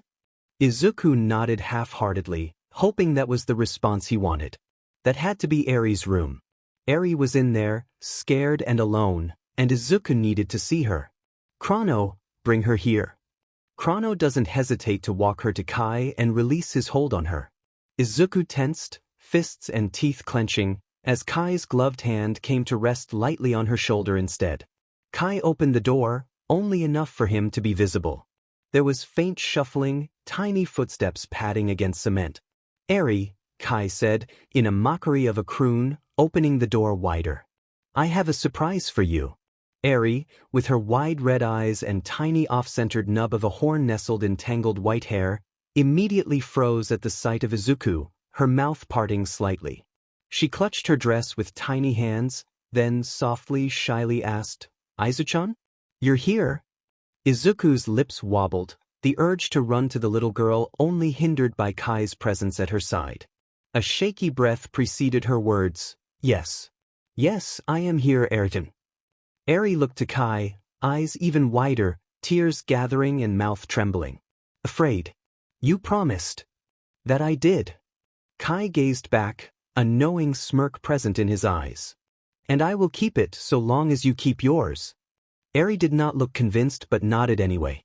Kai pushed Izuku forward, causing her to stumble slightly, but she righted herself just in time for Eri to come crashing into her arms, knocking her off balance once more. Eri buried her head into Izuku's chest, going limp in her arms, faintly repeating "Aizu-chan" as she cried. Izuku held Eri up as best she could, resting her head against Eri's, murmuring in return soft promises of "I am here." "Even if it's the last thing I ever do," Izuku promised herself, momentarily forgetting about Kai, focusing entirely on the little girl in her arms, "I will save Eri. I will save us both." Eri's breathing was soft and steady as she snuggled against Izuku's chest. An hour had passed since they were reunited. Kai left after only a minute, something between annoyance and disinterest coloring his tone as he announced he would return later on. Eri managed to cry herself into exhaustion half an hour in, her tight grip on Izuku the only thing keeping her upright. At that point, Izuku had hoisted the frail little girl up and gently deposited her onto her bed, planning to examine the room Eri slept. Eri refused to sleep, however, until Izuku had curled up right alongside her and promised not to leave. Fortunately, Eri's bed was enormous, affording more than enough space for both girls to lay on it comfortably, though there was only one pillow between them. Even then, Izuku didn't fall asleep, opting to take in Eri's room through the darkness.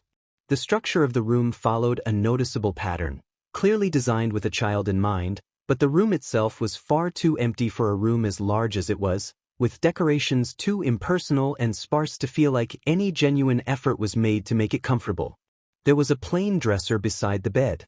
It was large with multiple drawers, but Izuku doubted more than one of them was ever used. A spotted mushroom-shaped lamp sat atop it, along with a short row of colorful children's books, all new and completely untouched. A little banner hung above it all, simple triangular flags in alternating pastel colors. The wall behind it was painted with garishly bright and happy scenery, rolling green hills topped with apple trees, rainbows ending in fluffy clouds, a few rolling waves, a cheery sun. All of which contrasted starkly with other walls, all a neutral, clinical white. Each wall was wrapped in short plain wood wainscoting, a choice that certainly made the room feel more like a child's bedroom, but Izuku doubted it was installed for that reason. A cold, clean, gray checkerboard floor tied it all together, reaffirming Izuku's general impression of the room. This was no place for a little girl to grow up. Izuku cuddled Eri closer, resting her chin on Eri's head and closing her eyes briefly. She could almost imagine she was at home in her own bed. She imagined that Eri had come in to sleep with her because of a nightmare, like Izuku had also done with her mother when she was Eri's age. And Izuku was keeping vigil for non-existent monsters. But Izuku didn't know if she could protect Eri from this nightmare, or her very real monster. Kai wouldn't disappear with soft words and a comforting embrace. This room wouldn't magically look any brighter or happier after a good night's sleep. Izuku could do her best to love Eri and take care of her, but so long as Kai's malicious presence hung over them, nothing would get better. Izuku couldn't rely on heroes to save them. She doubted they would be called in for something as minor as one quirkless child going missing. And she couldn't trust the police to do anything either, not with both her tip and note gone. She'd had to have been reported missing by now, but without her note and tip there to guide the police, she couldn't count on them.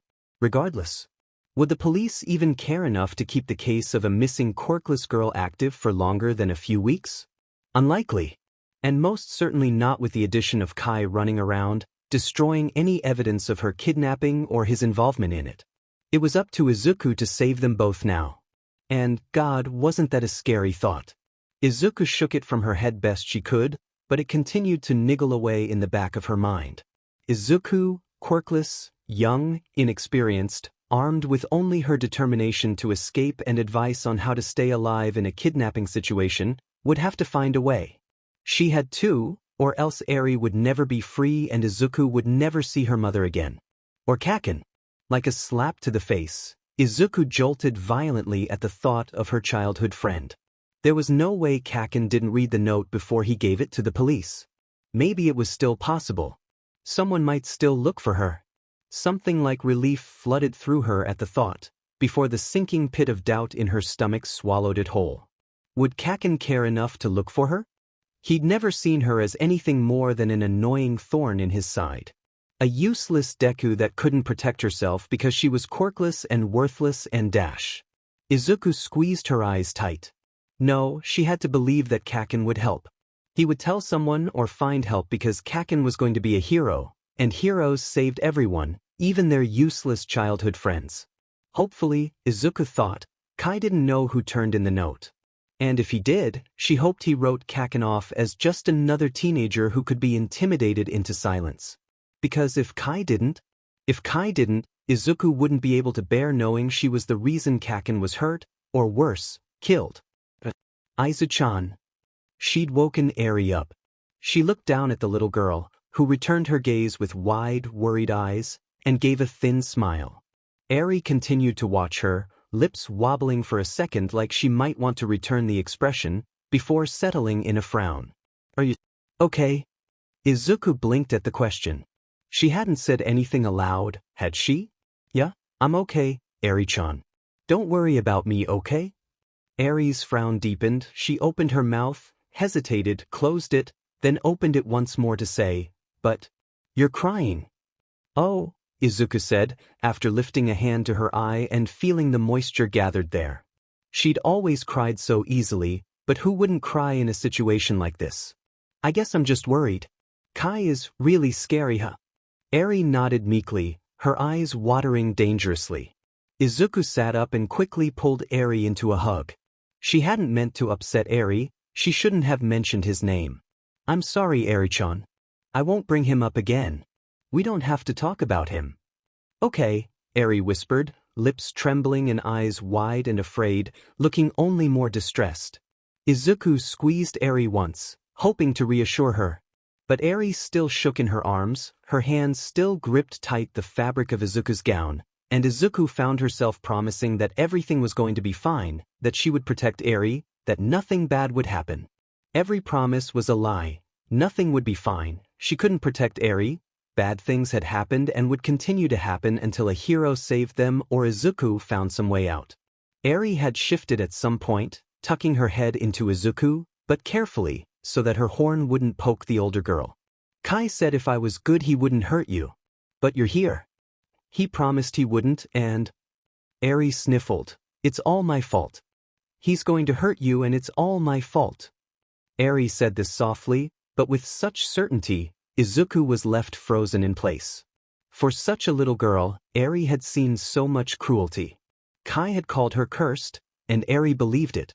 This whole DMN situation was because of Kai, but Eri was certain she was to blame.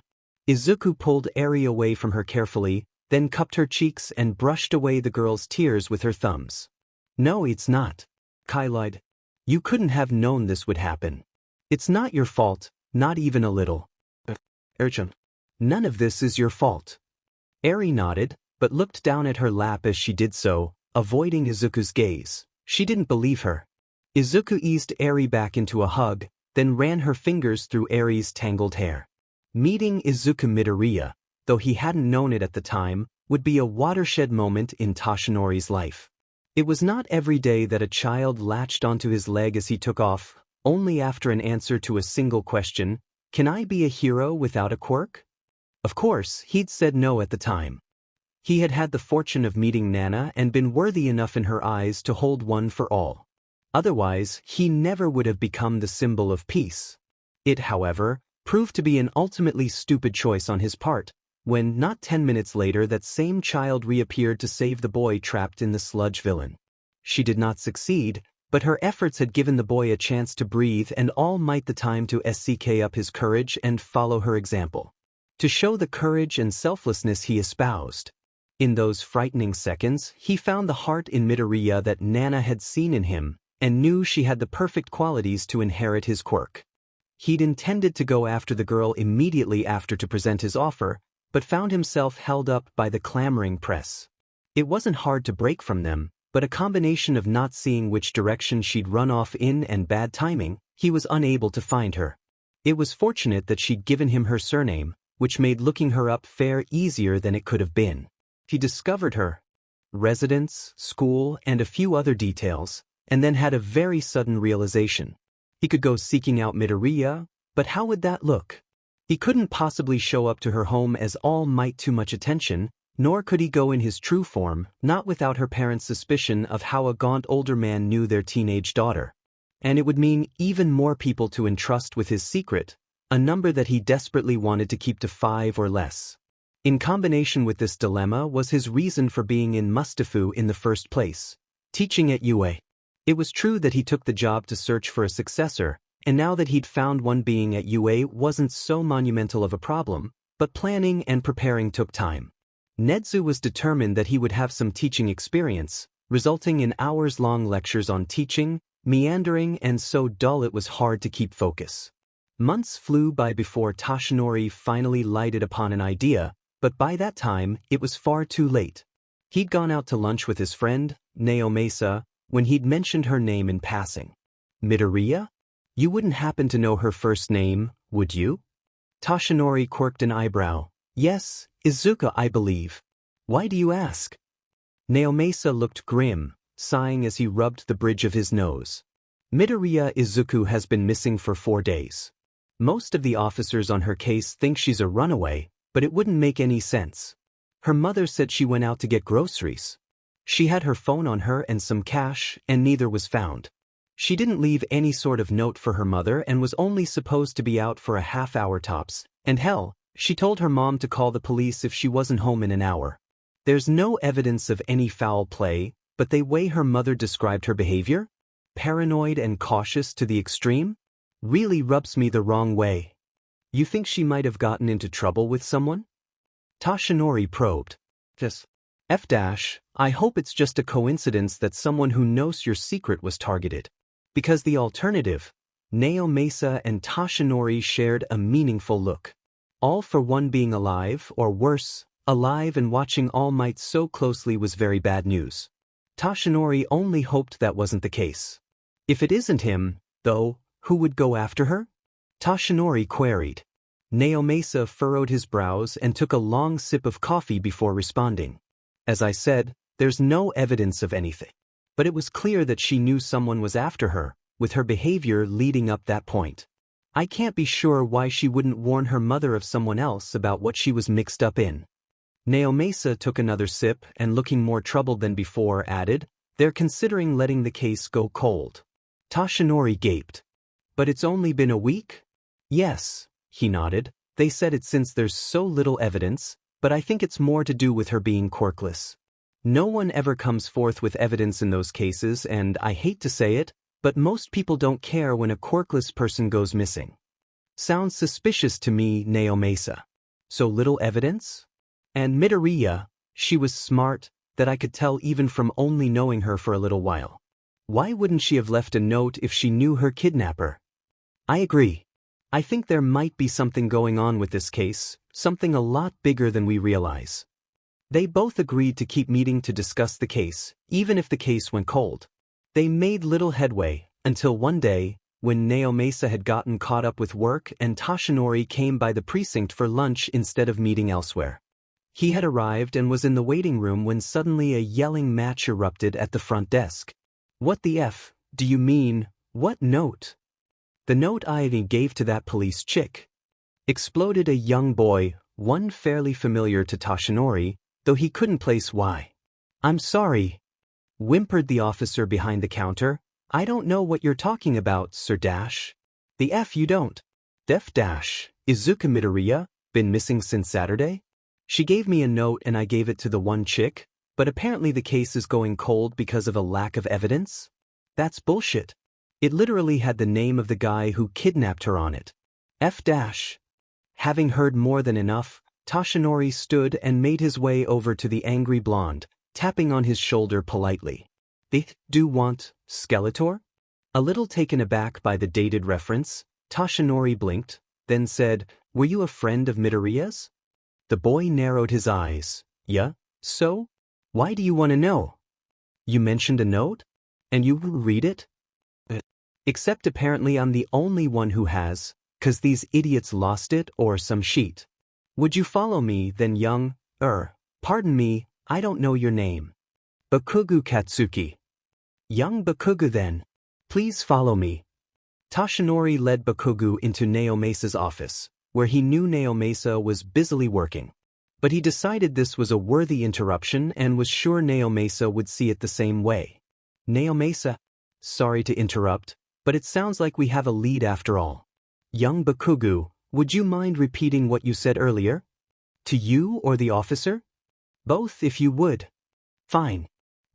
Is that hard habit to break. Izuku was my childhood friend. She'd been acting really weird for months, then she stopped going to school for a week and came back a wreck. She was terrified of someone, so she wrote me this note. I gave it to one of the officers at the scene, but apparently it never got to anyone." Naomasa gawked for a second, but straightened up quickly. "You wouldn't have happened to have read this note, would you?" "Who wouldn't have?" He spat, irritated, then continued more calmly, "I remember most of what was in it too." Naomasa pulled out a notebook. "Would you mind recounting what was in the note?" "Name, Midoriya Izuku.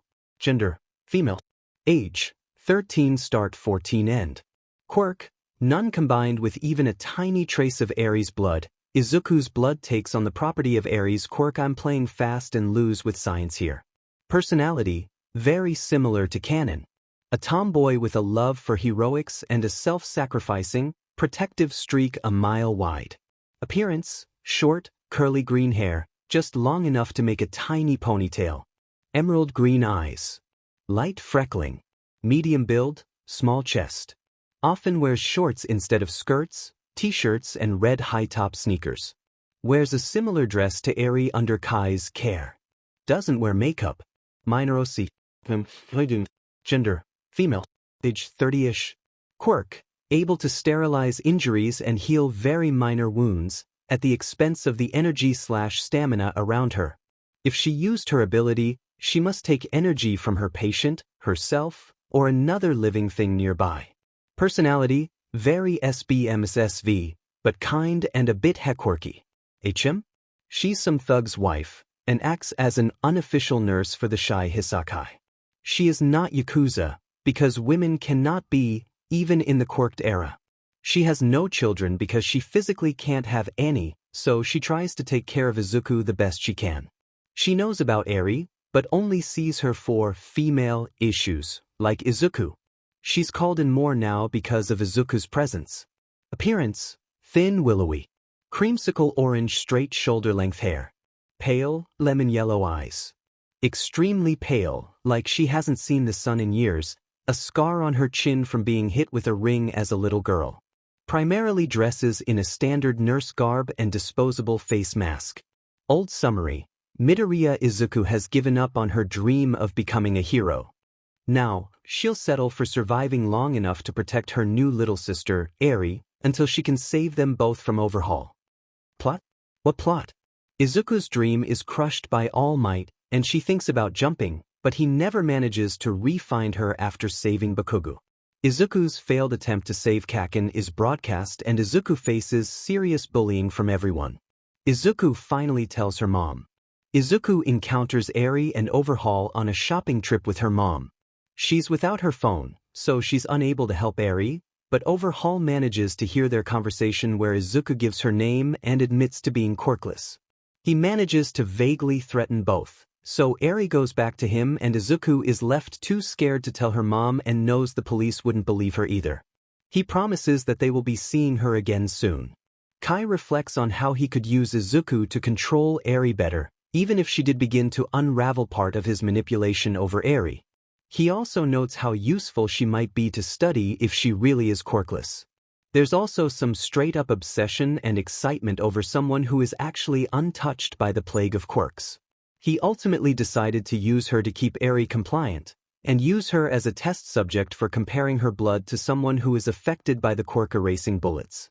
Izuku is paranoid, or anxious anyways, because she knows Kai is coming after her. She goes to Aldro with her mom for the meeting with the principal in the morning, and runs into Katsuki. He confronts her about being missing, and Izuku mentions that she's leaving the school, and Katsuki gets pretty grumpy about it. He also can tell something else is going on because he knows her well enough to recognize she is never so paranoid as she's acting, and Izuku lets slip that she might be in danger. She writes a note for Katsuki and makes him promise not to destroy it, and to open it if something happens to her. Katsuki takes it as he's concerned about her behavior. Inko has a meeting with the principal. It goes well for her laughing face. And Izuku goes home. Some shy Hisaki guys Sakaki and Chrono nab Izuku while she's getting groceries a few days later, before Katsuki reads the note.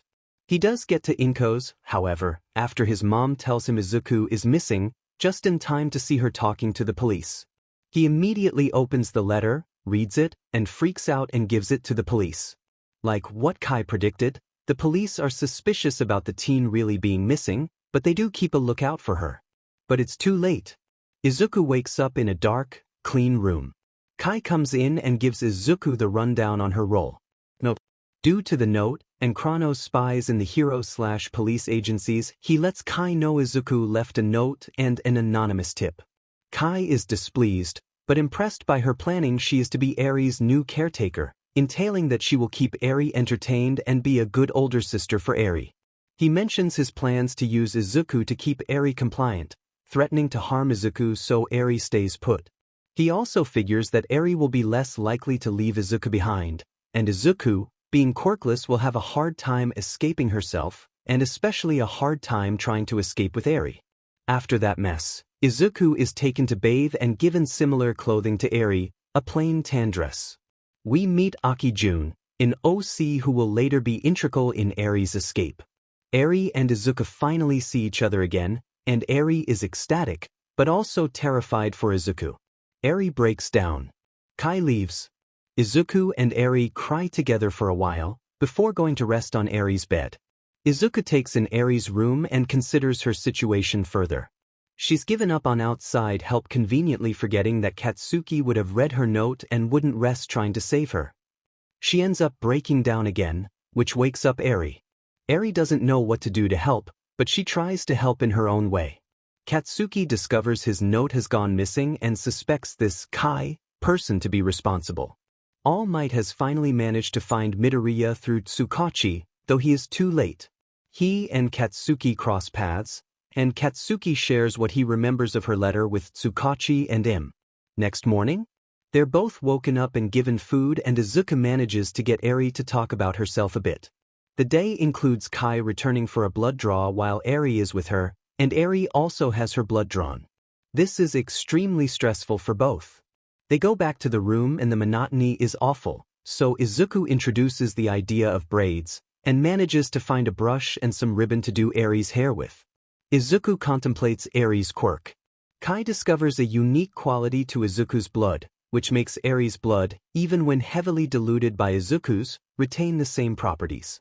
This means that Eri is no longer the only asset he cannot afford to lose, and means bullet production has become a much faster process. Eri may be a curse, but Izuku is a blessing. Eri does something to anger Kai. Izuku experiences Kai's wrath for the first time and his quirk. Izuku reacts badly, and Eri is traumatized. Izuku tries to calm Eri, but being distraught herself, it doesn't go well. Short time skip. Katsuki is going to UA, thinking about his Izuku, who has been missing for about 6-ish months at this point, with the only clues to her kidnapping being the name Kai appearance, a general area, and white-haired girl named Eri. He's still guilty about her kidnapping, so it becomes his reason for becoming a hero. To save Deku. He has a discussion with All Might, and mentions that his old sidekick mentioned a Chisaki Kai who could be their person. He's also introduced to Togata Mirio. We check back in with Izuku, who has been with Kai and Eri for a few months. Her mental state isn't the best, considering events of Siege 13, but also worse now that Kai has discovered her blood is also useful and is actually making the bullet production go faster. Izuku is weak from frequent blood draws, but she still loves Eri and clings to her like a lifeline, still wants to be her hero. Aki is called in to assure Izuku won't get sick or die from the blood loss. All Might, along with Bakugo, Togata, and Night Eye all plan to discuss a course of action, but this gets disrupted by the USJ incident. All Might, who had been reluctant to give Togata his quirk, saving it for Izuku, finally does because he realizes he's grown too weak. Question: how much is moved up, what changes? Somehow, with Aki's help, Izuku gets Eri out and they run into Mirio on patrol. He saves Eri, but Izuku plays bait for Chisaki. She understands Overhaul won't kill her at this point, and with Eri with the heroes, he can't control her as well. Aki dies for her part in helping the girls escape, however.